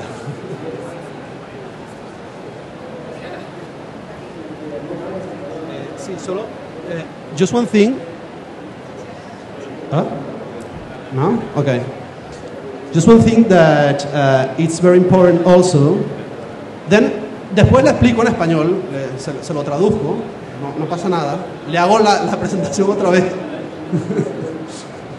And one important thing is that destinations like Madrid are also changing the way they invite the journalists. You know, before the way the destinations promote, you know, the local tourism was inviting journalists to the destination, the final destination, Madrid. Now it's changing this, and they're inviting instead specialized journalists. They're inviting and paying press trips to people who has influence on social networks, especially in Asia, in South Korea and in Japan. So I think the mentality of what's important in this market share is also changing to the cities and to the countries that are competing to attract tourism. And I guess is it working? No? All right, we're adjusting on the fly. If I had one final takeaway, I think it would to underscore the point that no matter how you're interacting with the customer, it's important to acknowledge them to some extent. Every single person out there who is a potential constituent, somebody who could be loyal to your company, wants to know that their needs are being met. And whether it's through social media, whether it's through an app, that's the most important thing, to address it in some form or fashion to foster that loyalty. And I think ultimately, no matter how this shapes out, that's what you need to remember. Okay, so thank you. Gracias a todos.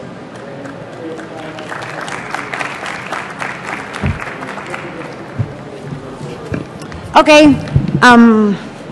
Last but not least, Kevin May from T-News and Juan Daniel Núñez from Tecnotel. They're going to talk about how hotels could be sold in an ultra-connected market. Okay? Thank you, guys.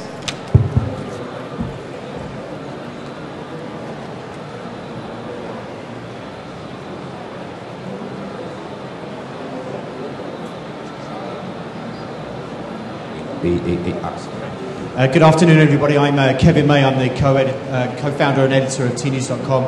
Sorry to the gentleman at the back, I'm going to be speaking in English for the next 20 minutes or so. So we're going to be talking about selling a hotel in an ultra-connected market. A phrase that we've been using on T-News for a couple of years is what we call the always connected traveller. Primarily that means that a lot of people are wandering around with these things in their hands. We're not going to be talking specifically about mobile because that's been covered off so grandly by our previous pair. But what the idea is that people are they're more connected to travel brands and in particular hotels than probably ever before. And as a result of that, you as hoteliers and intermediaries, there's probably a few intermediaries here as well, but you as hoteliers have this really good opportunity now because we're going to get beyond all the social media stuff, really.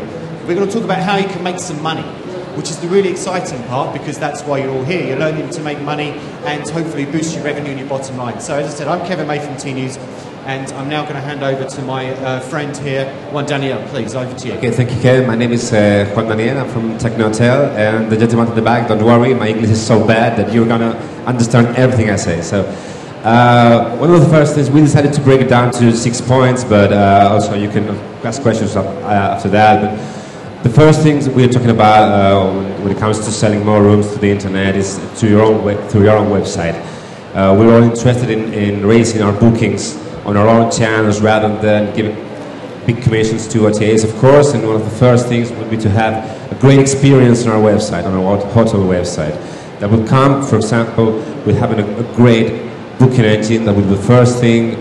No one wants to go to 10 steps to book a room. It should be very easy, very few steps to book a room. Our experience in our own website should be at least as good as, as if you book through Booking, Expedia, or Expedia or whatever.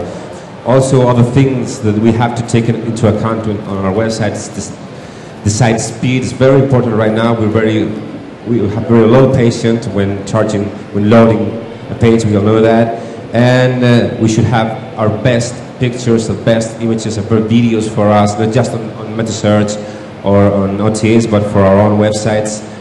And there is a brand new option that we should also consider, which is remarketing.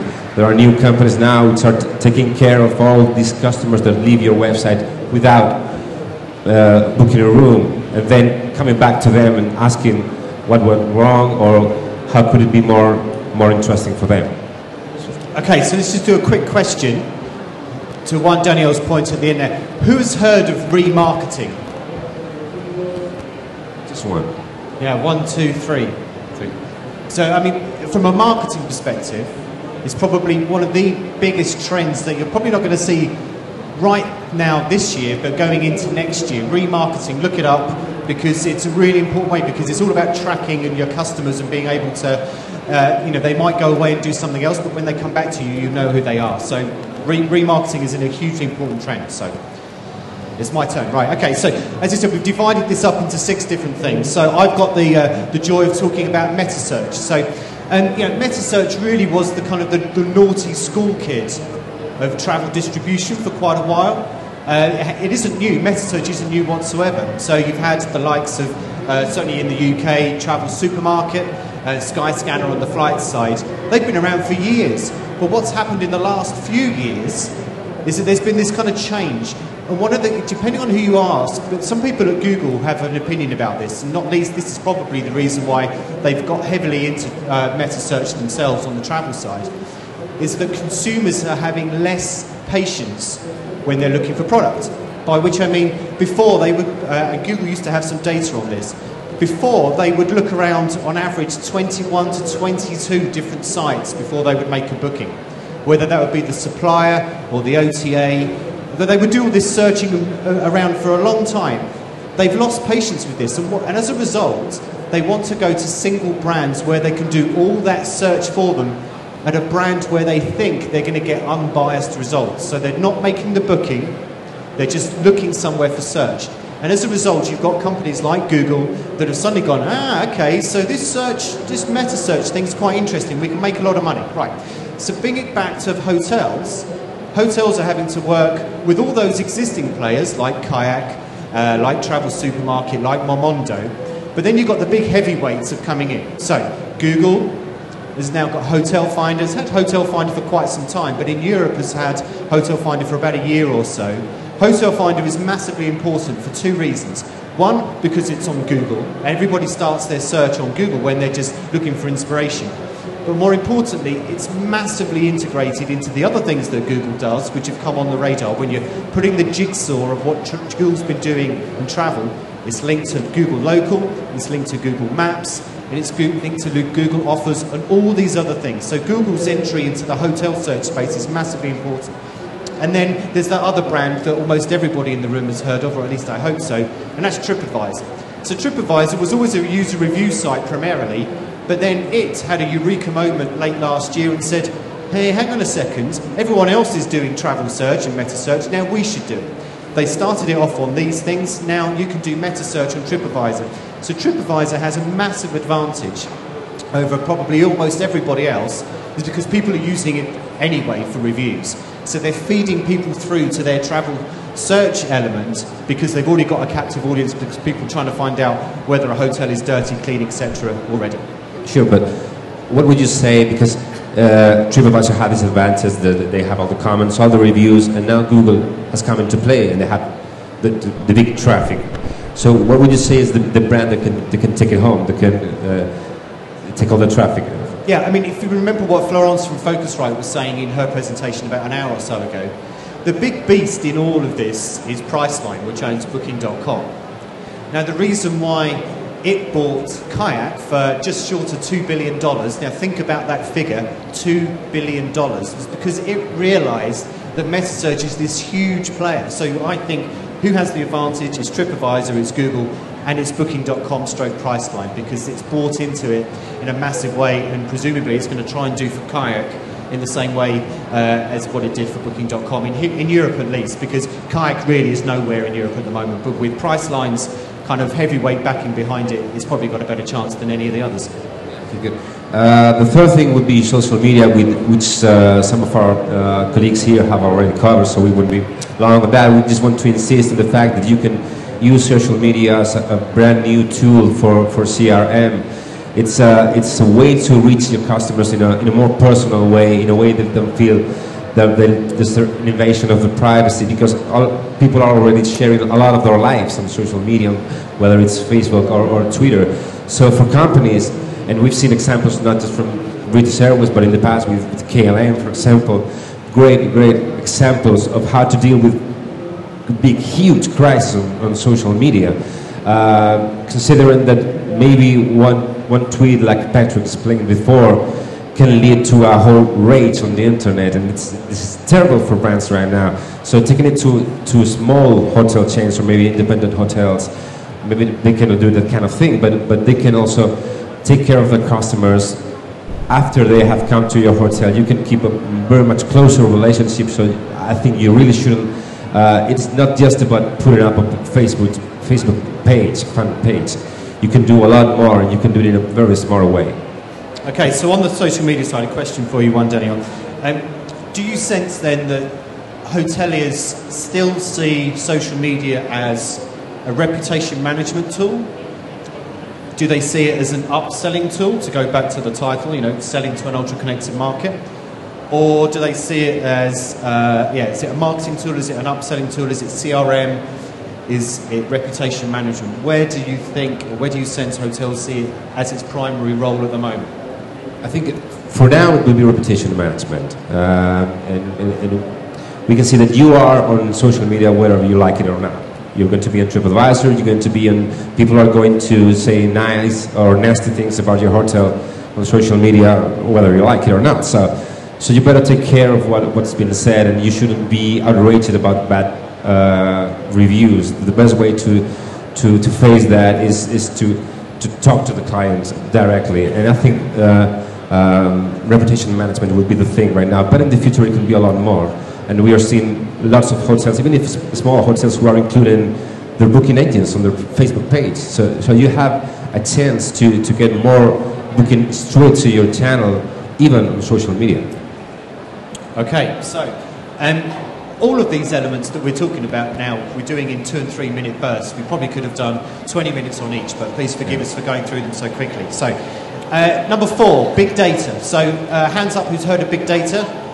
And not just because you heard Florence talking about it an hour ago, but okay, so big data is the kind of stuff that gets nerds like me really turned on. So, and the reason why is not because I find it sexually attractive, is because it's really interesting, and it's where the really smart people in the hotel industry are starting to get it. Now, in short, big data is the collection and use of data in a bigger way.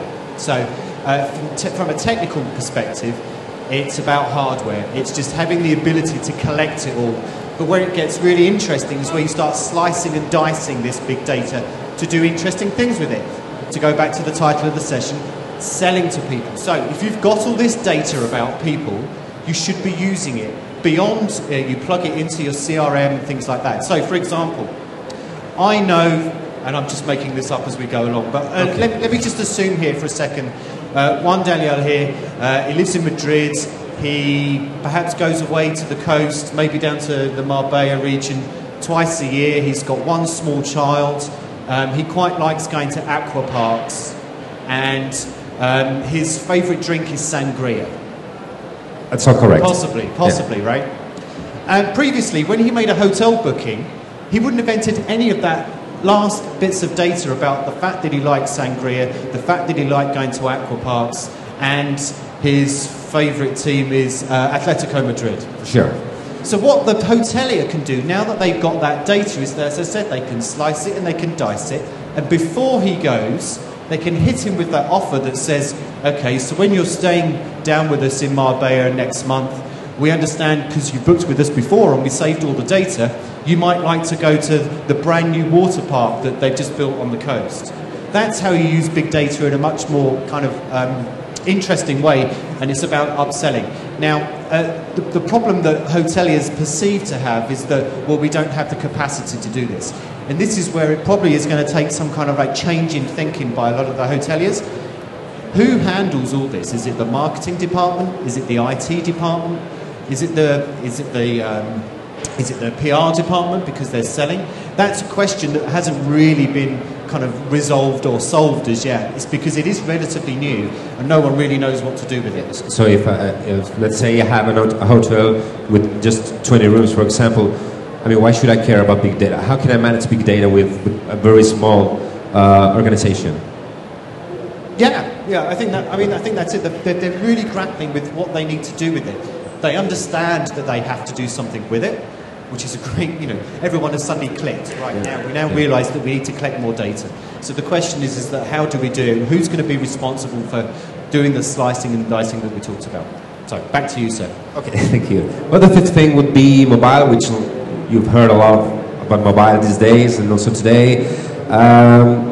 If you're a small chain, if you own an independent hotel, you probably have ever thought about building your own app, which it is hard to think that everybody is going to carry 30 different apps from 30 different hotels. It's very difficult if you're not a big chain. So I think, and we go back to meta search again, there is an opportunity there to be on Google, TripAdvisor, Kayak, whatever, to have a good presence on mobile without building your own apps would be very expensive sometimes, and you cannot expect everyone to have your app on their phones. Very difficult. And also you have a chance with mobile in equipment, and you've seen it here in the ITH room. You can provide people with certain apps, so they can plug in things and they can use things from their phones. They can operate almost everything on the room. And we will probably see that in the future. So you have lots of choices in mobile without building your own app necessarily. Okay, so here's a little question for you then. So a year ago I was at an IFA travel conference. Well done, a little plug for you. And someone asked Nathan Clapton from TripAdvisor, who was at the time their kind of head of mobile, and they said to him, "Oh Nathan, we're from Hotel X. Should we be developing an app, or should we just make sure our website is mobile friendly?" And at the time, he said their kind of metric that they think about is if you're a hotel and you have a customer that visits your site at least 6 times a year, you should build an app. Otherwise, just make sure that your hotel is viewable on one of these things, or an iPad. There's lots of people sitting around with iPads. Do you still agree with that? Because we've gone a year on, we're into responsive design and things like that. Do you kind of agree with that metric? Not exactly, because I still think, and specifically this year with, for example, TripAdvisor, that is going to give you the possibility to book from their app. Of course, the confirmation email will come from an OTA or a hotel after that, but you will have the chance to book without leaving their app. And maybe we will see other apps doing that, where you can do the search, you can compare prices, and you can book without leaving one single app. So I think there is a better chance to get booking from having a good presence of those big apps than building your own app and expecting everyone to carry it on the phone. So back to you. Okay, the second to last one is the official last one, but we wanted to kind of wrap up with something. So we talked all about all these different elements. Now, the one thing that's really interesting, which a lot of hotels quite haven't got their heads around yet, is the in-destination stuff, right? So you've sold them the room night already. They're coming to your hotel. It's brilliant. You've already got them there. They're sleeping in your beds, and they're having dinner in your restaurant. And if you're lucky, they're probably using your expensive spa. Brilliant, great stuff. But there's loads of other things that hotels could be doing. And the reason why Do people go to a location to stay at a hotel? No. Do people fly on a particular airline because they like the airline and they like the plane? Sometimes, if you're a bit of a geek and you like the big A380, you might go on Emirates or something like that. The reason why people travel is because they want to go to the destination, generally. We're talking about leisure travellers here, not business travellers. The reason why they go there is because they want to have the experience in that particular destination, in the city. So what hotels have an amazing opportunity to do is to sell the destination, sell everything else that's around it. And I'm talking about sell in inverted commas here. It's not just about the services. It's saying, well, if you come to Madrid and you stay at the Hotel Maids Laura, where I'm staying in town, yeah, it's quite a funky hotel. But what they really need to do there, and they kind of do it quite well, is talk about all those other things that are around it, because they're part of the community. And they can upsell that other stuff that's available, the museum ticket. A lot of hotels just don't do particularly well, and this is just kind of a personal view, is that they sell their rooms, they sell their services, they don't sell the destination as well, because the destination, lest we forget, is the reason why people go there in the first place. So do a better job of upselling the destination as well, because then you create partnerships and all those kind of things as well. So how do you think they should exactly do that? Without, I mean, should they include this information on their website, also the hotel website? Should they develop travel apps to use when you get to the hotel, for example? Yeah, all of those. Everyone knows in the good old days who was the smartest person in the hotel. Someone's going to say the revenue manager or the general manager. It's the concierge on the desk, isn't it? It's the concierge on the front door, because he knows everything, or she knows everything about the destination. It's that person that you go up to at the end of the day and say, oh, me and the missus, we want to go out to a really nice restaurant tonight.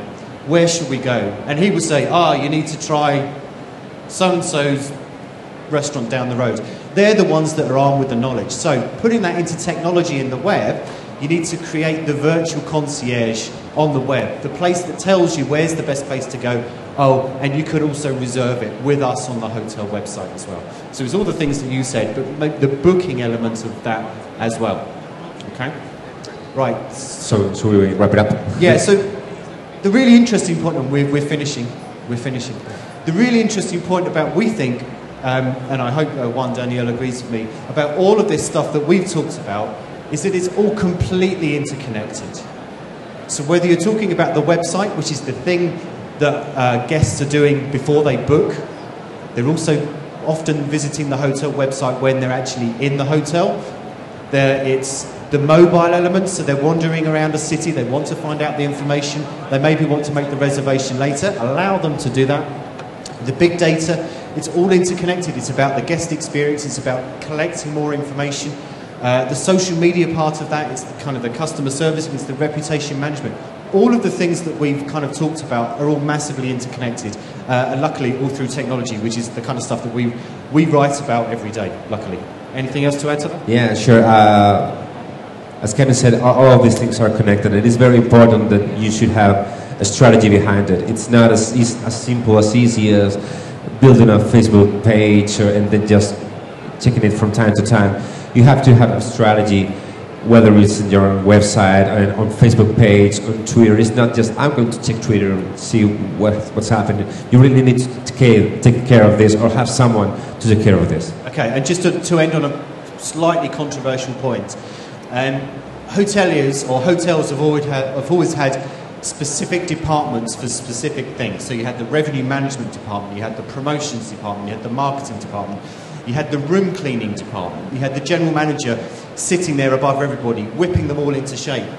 Now, the interesting thing about all this stuff, because it is all interconnected, you now need to have specialists, IT or tech-savvy specialists in each of those departments, or some kind of Uber department overlooking the whole thing, who can say, well, if we're about to do that social media offer, we need to think about the big data that we're going to collect, because that's going to feed into the promotions that we do to them 3 months down the line via email. So everything is interconnected. Think about it in a different way if you're a hotelier. Thanks. Thank you. Okay, we are going to invite the rest of the journalists who are here to answer the questions. Okay, and I actually have one once they are seated here.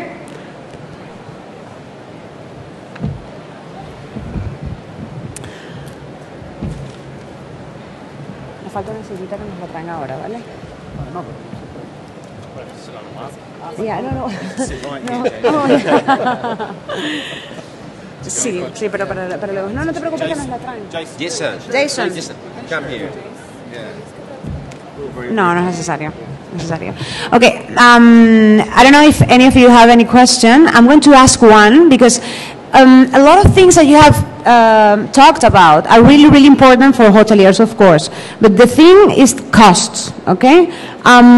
Especially in Spain, for small, medium-sized hotels, which are the majority here in Spain, cost is an issue, of course. And to implement any of the strategies and technologies we're talking about, of course, you need money. What do you have to say for those kind of small hotels, medium-sized hotels, independent hotels, in terms of adopting this kind of solutions and technologies? The cost is an issue or not? And if is that the case, how can you get a return of that investment?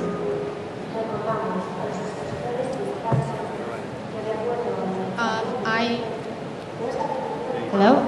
I can say about the mobile. I believe the company, of course, they have to analyze their inside structure and see if it is worth for them or not. But if it's slightly worth, it's an asset. So the return on investments will come quickly because probably they're just giving more options for people to book, which is increasing their probability of someone booking through them. So it's not, I don't believe mobile in general is a liability. It's always an asset for a company, so it will just add to their revenue.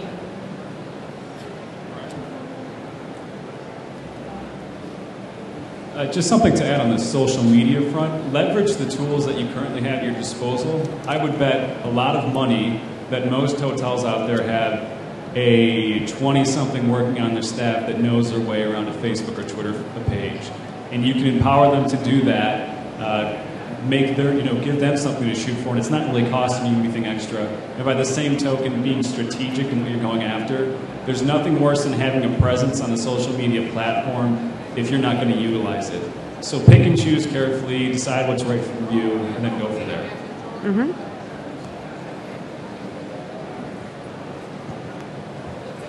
Yeah, I'd also say the costs on these things aren't necessarily really high. It's not as if you need to go out to a vendor and buy a lot of equipment. It's not like buying a lot of new flat screen TVs. You're using machines you already have. These are web-based tools. And I think the key to it is not spending a lot of money. And as you said, focusing on one or two things that you know you can manage and do well. Maybe you can't do Twitter, focus on Facebook. Maybe you don't want to do Facebook, focus on Twitter. Do within your budget and you can still succeed. Mm-hmm. Great. Any other question? Okay. First up. Hi.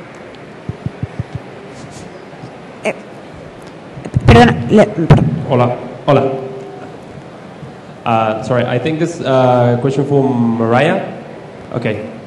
You said before that you have to create an app in order to be quite simple because people are getting lazy.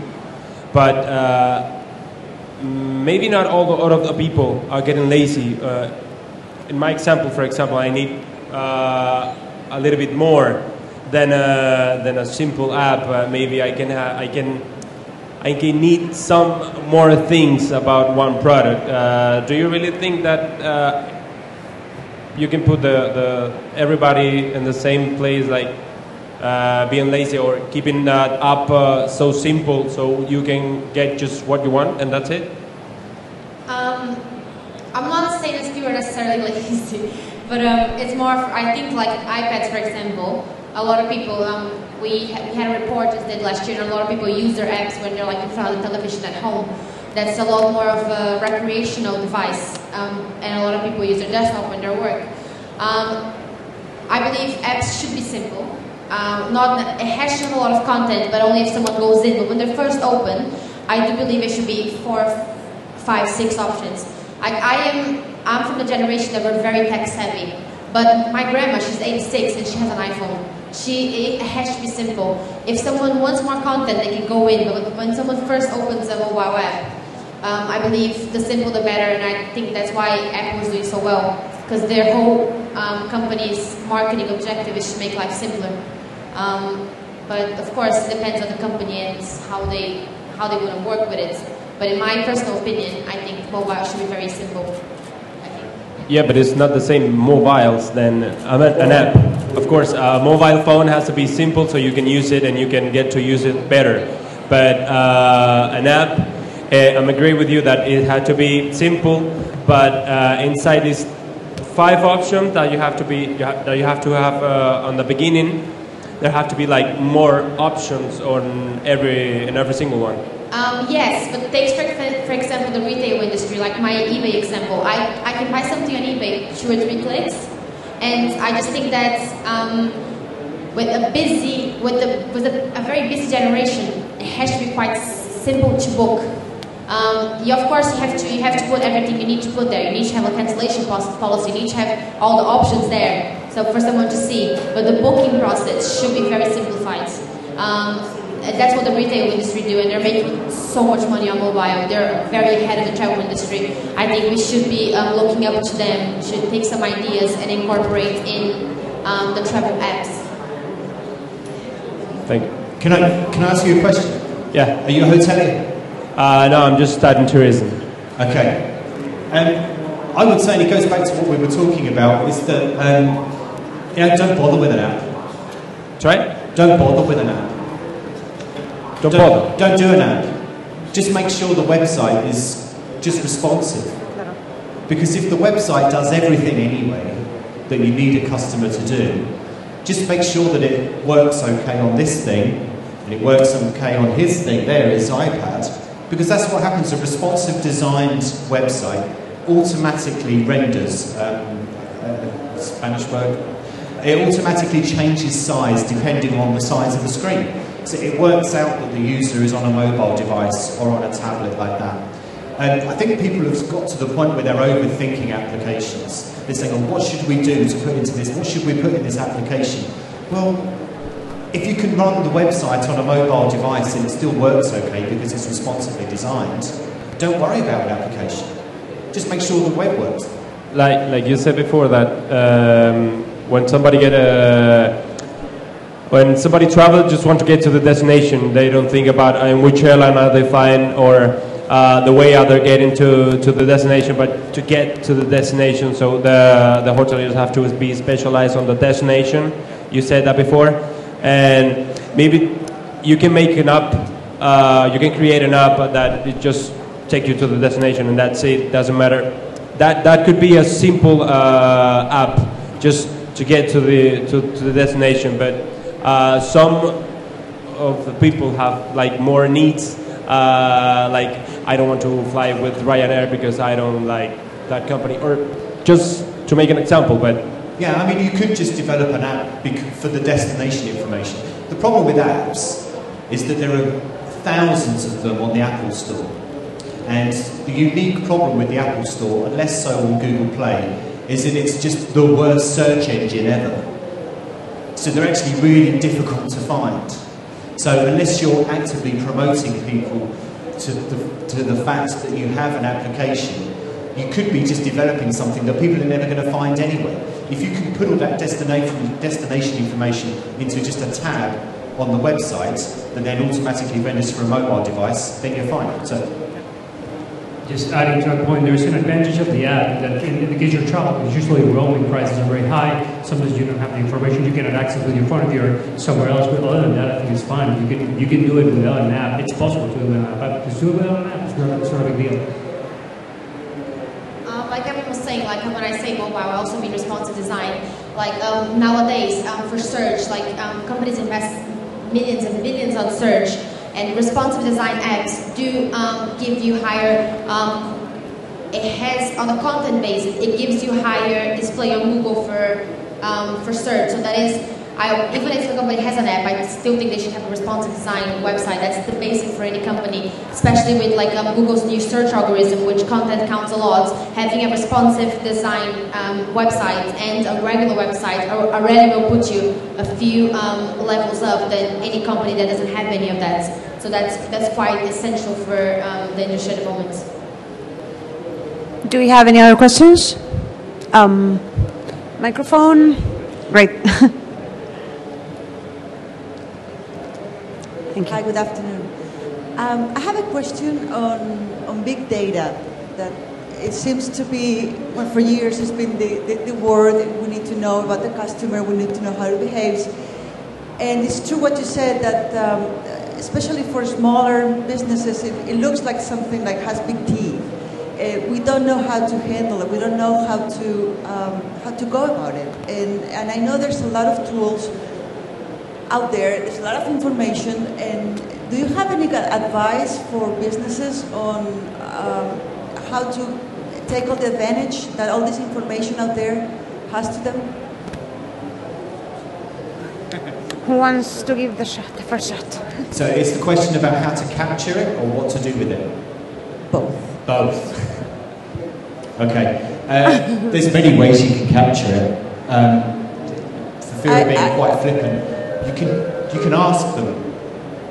Well, I usually I work for a consulting firm. When I need some data, I make a phone call because like in other parts of the. Did you all hear me? I can now. The lady okay. The same way that other parts of technology have become easier for the end user who's not an expert, doesn't have a PhD on statistics or whatever.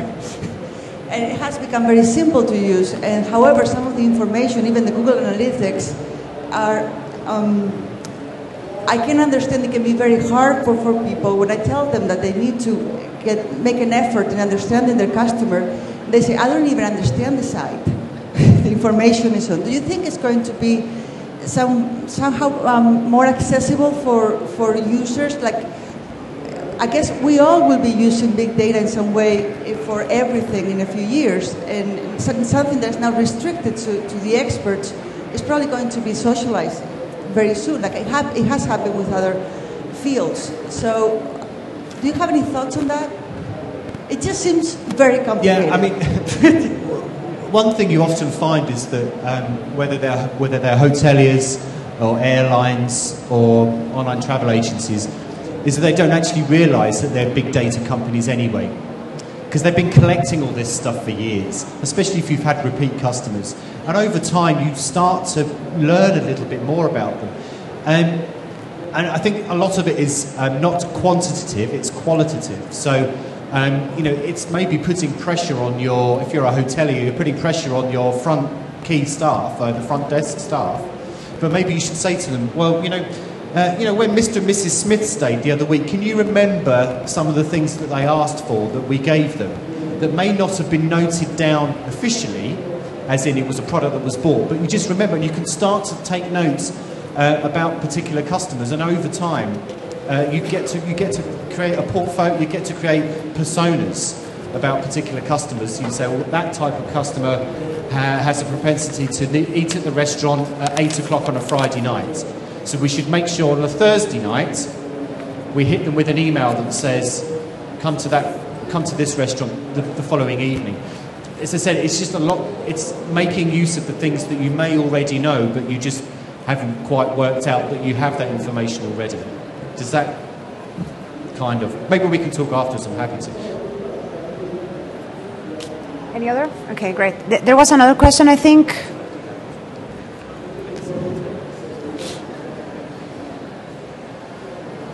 Well, I don't know who of you were... Sorry, would you speak a little bit louder? Okay, sorry. Thank you. Which one was the technology for travelers? Which one of you? We cannot hear you. Okay. Technology for si quieres haz la pregunta en español, luego se la traducimos. No, es para... Pero no, es que no se te escucha. Acércate al micro bastante. Which one of you were doing technology for travelers? the first. Okay. I have a question, like to think of a new product out of the box. Maybe have you considered in the way of leaving the destination as a local, also the economical part of it, about, for example, currency? For example, we have a product that is a service that will allow the tourists to pay in the local currency with a local card with no commissions. So in this way, there's a lot of more things that we can innovate with technology in tourism services. But here is mainly you are improving the local way with social opinions, but also you can get a real benefit out of it, that you can actually save money and count how much you're saving. I can start if you want and they give it to you. But yeah, I think we focus on the information, because it's usually when you're a traveler, this is where you go to a place, you want to experience in a different way, and even more and more now, you want to experience in a very local way, and in a way that sets you apart from your peers or other people you know that have been there. You want to find that spot they don't know. But there's a lot of layers to this, and yes, you can go for that. You can go also for local. If you're traveling, and we were talking about high cost of roaming, can you offer the guests maybe a local SIM card, and it will get them connected like a local without having them to incur in like roaming costs? Yeah, there's a lot of things you can do, and definitely it doesn't need to be only like restaurants and where to go and theater and activities. It could be very much as well services that the hotel offer, so you can leave like a local. Yeah.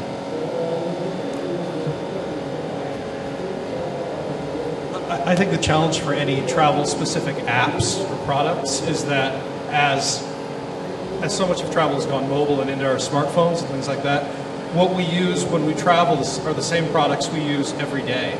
So like in the US, when you go to San Francisco, you don't buy a guidebook anymore, you use Yelp, which you use at home in New York. The most popular travel app of all time is Google Maps, which you use every day to get to the store or go pick up your kid or whatever, go to a party. So breaking through with travel-specific apps, few people have done that. And I can think of Kayak and a few others. Nobody on the paid sphere has done that. And so I think that's the really big hurdle. How do you make it a part of everyday life in your market first, and then let the people be the ambassadors to take it elsewhere? Any other questions? Okay, well, thank you guys very much for your. Sorry, there was another. I'm so sorry, I haven't seen you. It has to be the last one, okay? Because we have another presentation. Thank you very much. I'm sorry. So, hello. Just before speaking about the big data, you were speaking about bring marketing or something like this. That only 2% were aware about this, and I would like to have just a small sum up about this because I have absolutely no knowledge on this.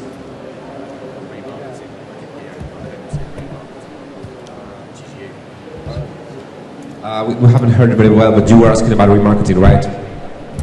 Yes, which marketing? Which marketing? You were asking about remarketing, right? Yes. Yeah. Well, that's what we get from here. I'm sorry that we didn't hear you very well.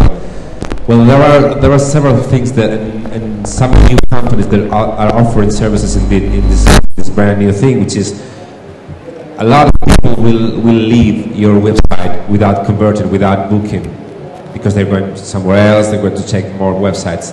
So lots of companies are offering to this service that they follow this consumer, and they ask him. Maybe it will be an email later that will ask him. So you've been to this website, and so what do you think about it, or what were you looking for, or was something wrong that we can help you? And they're doing some research, and they're finding very good results in catching that people back to your website. So there are lots of things that you can do, and there has not been a lot of talk about remarketing yet, and I think it's going to be something very interesting for websites, not just for hotels websites, but for websites in general in the next few months.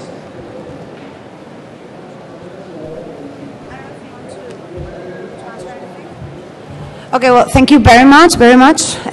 We have the final presentation with Eduardo Arcos from Hypertextual Alt 1040, which is a very, very, very specialized blog in technology. He's going to advance us how technology will change our lives in the next few months and the next few years, and he's going to present some of the things, some of the technologies that will be hot in our lives. Okay, thank you very much. Eduardo?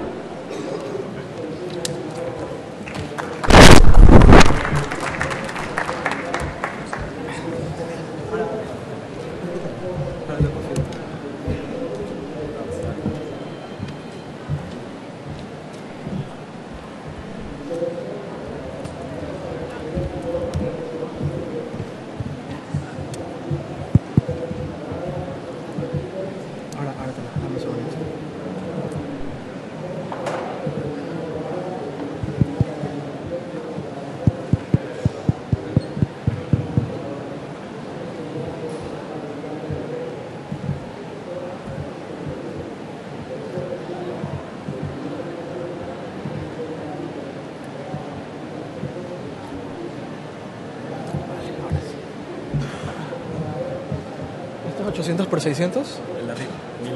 ¿Este? ¿O el de la mitad? ¿Este?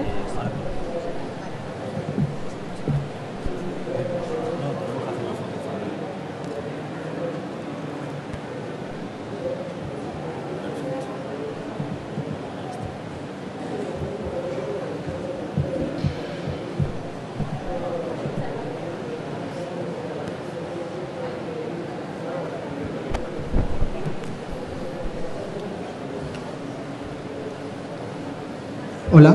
Hola.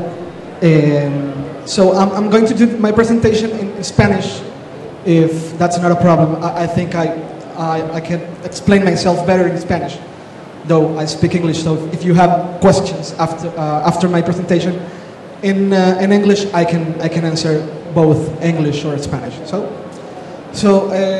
Mi nombre es Eduardo Arcos. Yo soy el fundador de Hipertextual. Hipertextual es una compañía que se dedica a medios digitales. Inicialmente, empezamos en 2007. Inicialmente la idea era hacer blogs temáticos cuando el tema de los blogs estaba muy de moda, cuando el tema de los blogs empezaba y se hablaba mucho de cómo supuestamente los blogs iban a cambiar el periodismo, cómo los blogs iban a cambiar la comunicación. Pues esa fue la época en que empezamos Hipertextual, alrededor del 2007. La empresa ha cambiado bastante desde esa época. Ahora somos una compañía dedicada a medios digitales y sobre todo dedicada a medios digitales relacionados con la tecnología. Entonces, un poco es como que te paguen por hablar y escribir sobre las cosas que más te gustan. Y para nosotros que somos apasionados de la tecnología, es un privilegio dedicarnos a lo que nos dedicamos. Entonces, hace unos meses vino Ana María y Fabián y me dijeron que querían que esté aquí en Fitur y que les hablara un poco de temas tecnológicos y que les gustaría que presentara al final de la charla. Y cuando te dedicas a escribir sobre tecnología, hay una pregunta o hay un tema en particular que tienes mucho miedo que la gente te pida que hables en una presentación. Y cuando iba a reunirme con ellos, estaba pensando, decía, ojalá no me pidan que hable sobre eso. Y ya que nos sentamos y ya que empezamos a hablar, Fabián me dice, Eduardo, ¿puedes hablar un poco sobre el futuro de la tecnología? Y era como de, no soy muy fan de hablar del futuro de la tecnología porque es un punto que se mueve. El futuro de la tecnología suele ser bastante cambiante a medida que pasan los años. No me está sirviendo el control remoto. Voy a cambiar acá.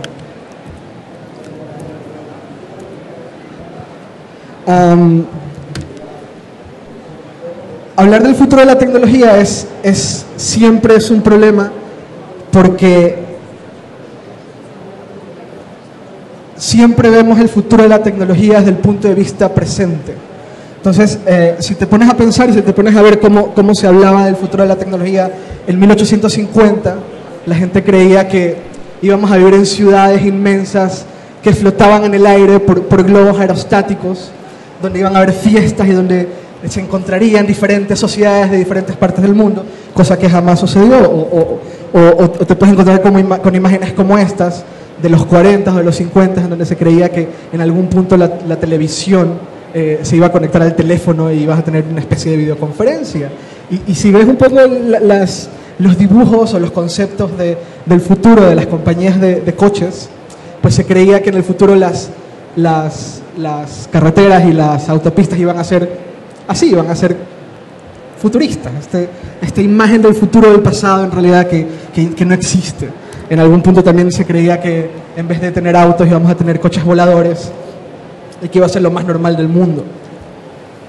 De hecho en los 80s General Motors tenía este coche que era un prototipo que personalmente a mí me encanta siempre recordarlo y siempre mostrarlo cuando hablo un poco del futuro de la tecnología, porque me tocó conocerlo en persona, me tocó tocarlo alguna vez cuando era pequeño. Y era General Motors creyendo que en el futuro nosotros íbamos a tener coches unipersonales, lo cual es de hecho bastante poco eficiente, que consumieran muy poca energía. Se llamaba The Lean Machine. Esto en los 80s. Entonces es difícil hablar del futuro de la tecnología porque siempre lo vas a hacer pensando en cómo vives tu presente. Entonces, mientras estaba haciendo la presentación, me puse a pensar por qué siempre estamos pensando en el futuro, qué es lo que nos hace pensar en el futuro. Y en realidad el futuro es construir o diseñar, o intentar diseñar soluciones para problemas que tenemos en el presente. Eso es el futuro en realidad. Entonces, para hablar un poco de lo que va a pasar en los siguientes meses o de lo que va a pasar en los siguientes años, tendremos que irnos, en vez de irnos para adelante, tendríamos que irnos para atrás, a finales de los 70, y tendríamos que hablar de este señor. Esta persona se llama Dieter Rams. Dieter Rams fue la persona que durante 30 o 35 años se encargó de diseñar los productos de una empresa muy famosa, se llama Brown. Dieter Rams en mi opinión, es un héroe personal y creo que es una persona que no ha tenido suficiente crédito a lo largo de la historia. Todo esto aquí lo diseñó durante los 70s, 80s. Básicamente es un visionario. Y una de las razones por las cuales quiero hablar de este señor, de Dieter Rams, es porque a finales de los 70s, cansado de ver lo feo que era la tecnología en general, escribió 10 principios de lo que él considera que es el buen diseño. No voy a hablar de los 10 principios, porque pueden buscarlos en internet, no tienen que escucharme a mí para saber cuáles son esos 10 principios, pero sí quiero hablar de algunos de ellos, porque un poco delinea la visión que yo tengo de cómo va a ser el futuro en los siguientes meses o en los siguientes años. Dieter Rams considera que el diseño de los productos debe ser innovador, que debe proveer de utilidad a cada cosa que se diseña, que debe tener un valor anacrónicamente duradero, pero sobre todo Dieter Rams considera que el buen diseño es la menor cantidad de diseño posible. Si vemos la forma en la cual se estuvo diseñando la tecnología, particularmente en los 80s, en los 90s y en la década anterior, se parece un poco más a esto que a esto.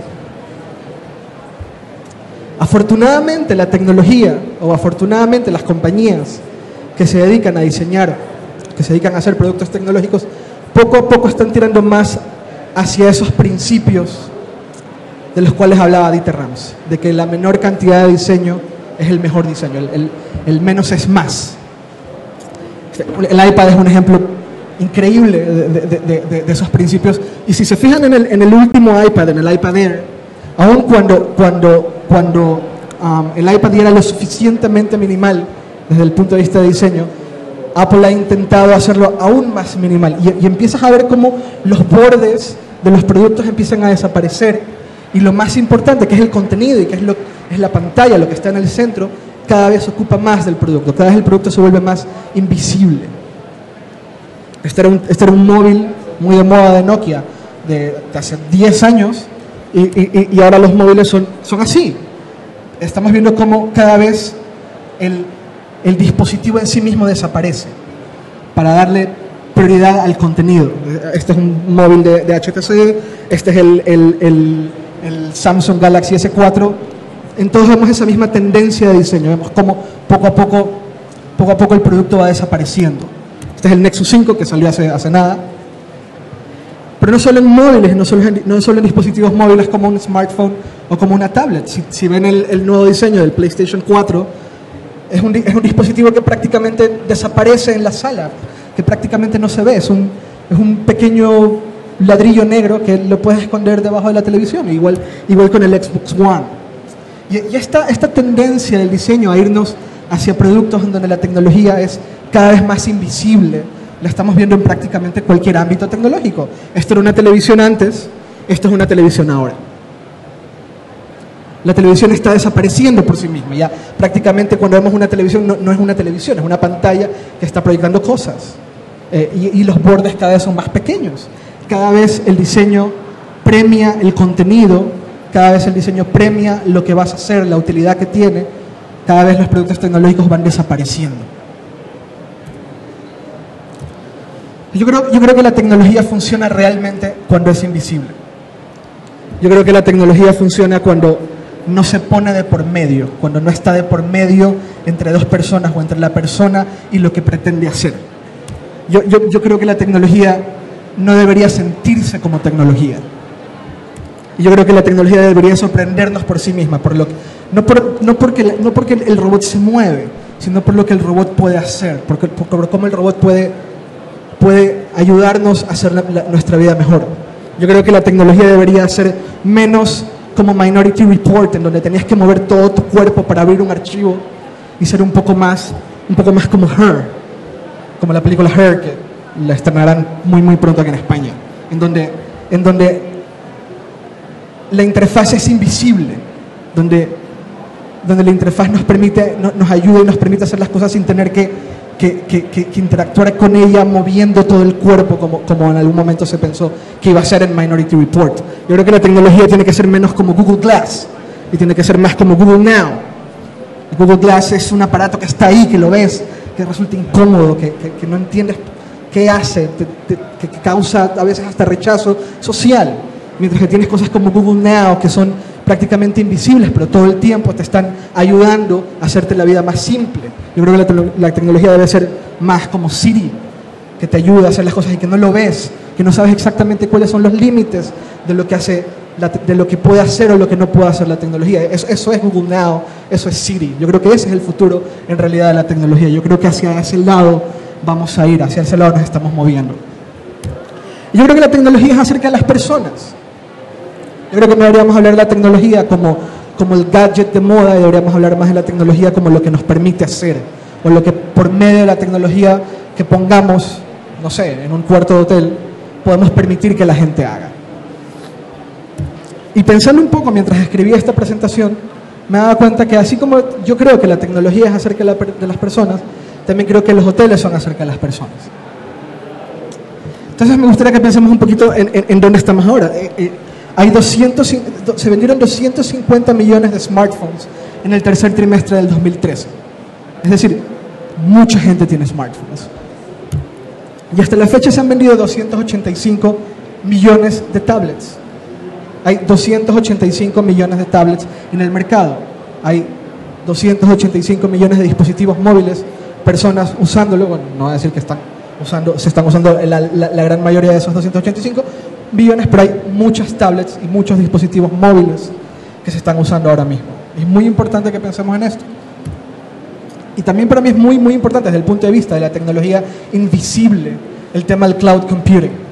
Y es importante pensar ahora mismo en el cloud computing porque mucha gente está usando cloud sin darse cuenta que lo está usando. Una persona compra un iPad o compra un iPhone o compra un Android, toma fotos y el sistema operativo se encarga de subirlos sin que haya interacción por parte del usuario. Es algo que funciona. Salido de la caja, tienes que escribir tu usuario y contraseña y simplemente funciona. Y el tema de las fotos, el tema de los videos, el tema de usar, gran parte de la razón por la cual la gente está usando cloud a nivel consumer, no a nivel empresarial, es justamente porque les gusta compartir todo lo que están haciendo en su día a día. A mí me gusta tomar fotos y que mis papás puedan ver esas fotos sin que yo tenga que compartirlas, sino que están ahí, las pueden ver, no tengo que hacer nada. Y yo por temas de trabajo he viajado bastante, he viajado bastante, ahora, tal vez ahora no tanto, pero yo viajaba bastante.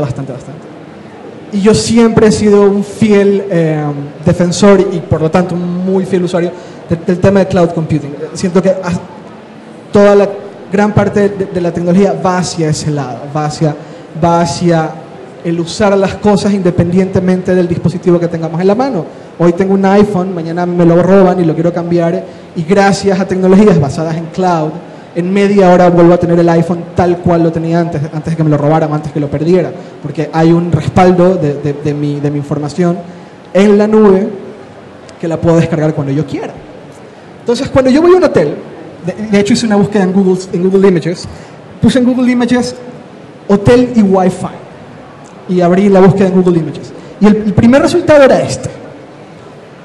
Y cuando yo voy a un hotel y veo la promoción, normalmente veo las promociones del hotel o veo la publicidad del hotel diciéndome que el hotel tiene Wi-Fi, que el Wi-Fi es gratuito, muchas gracias. Normalmente se ve este tipo de publicidad. Se ve a una persona que claramente está en un viaje empresarial, en un viaje de trabajo, y que está en su oficina, en su habitación de hotel, con su portátil, tomándose un desayuno y que, mira, el hotel tiene Wi-Fi. Pero la realidad de las cosas es que es más como esto.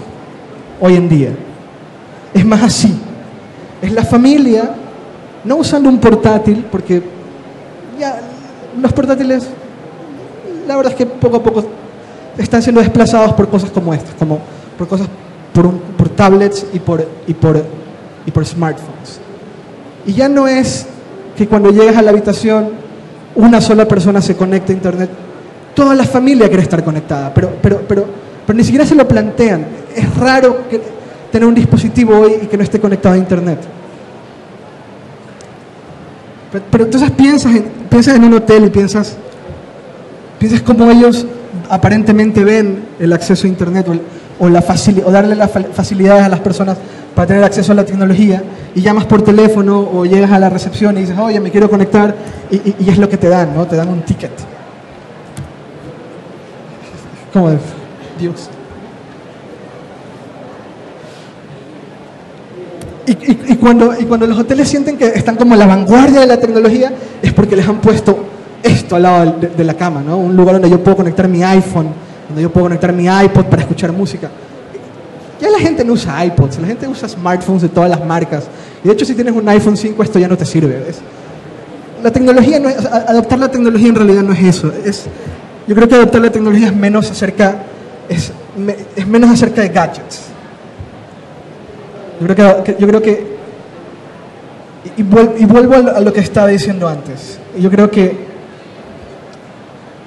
la mejor forma, la forma correcta de adoptar la tecnología es buscar maneras de que las personas, entendiendo que la gran mayoría tiene acceso a este tipo de dispositivos, a smartphones y a tablets, a dispositivos móviles, buscar formas en las cuales se sientan como en casa. Es decir, que lleguen a un hotel, por ejemplo, y no tengan que pensar si se tienen que conectar o no.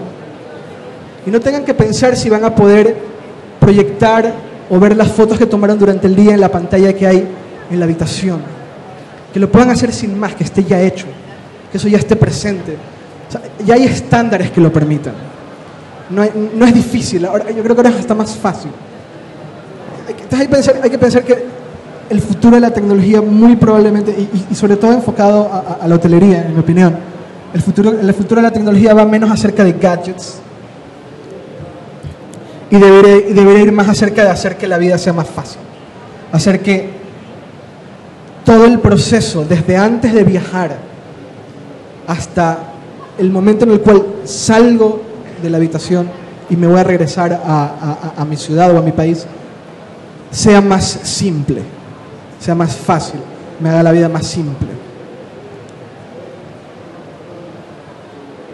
Y que sea menos acerca de si el cuarto se ve high-tech, que si el cuarto se ve tecnológico.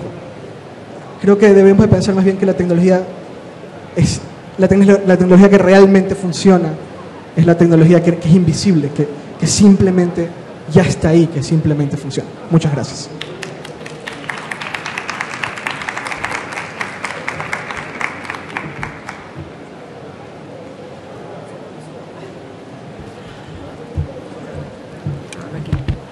Hola.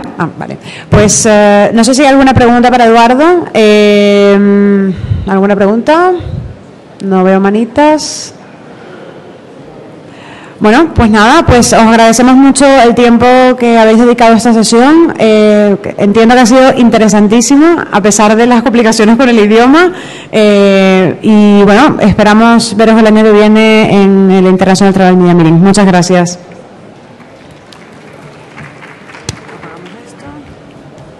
Estoy totalmente de acuerdo en todo lo que has dicho y te tienes que venir a ver la habitación de futuro, que es justo lo que hemos montado ahí. Esto que me acabas de decir tú. ¿Sí? Justo. Estás diciendo que cuando llegues a la habitación y se conecte todo solo. Esto es lo que hemos hecho. Maravilloso. Nada, estamos ahí comentando que se tiene que venir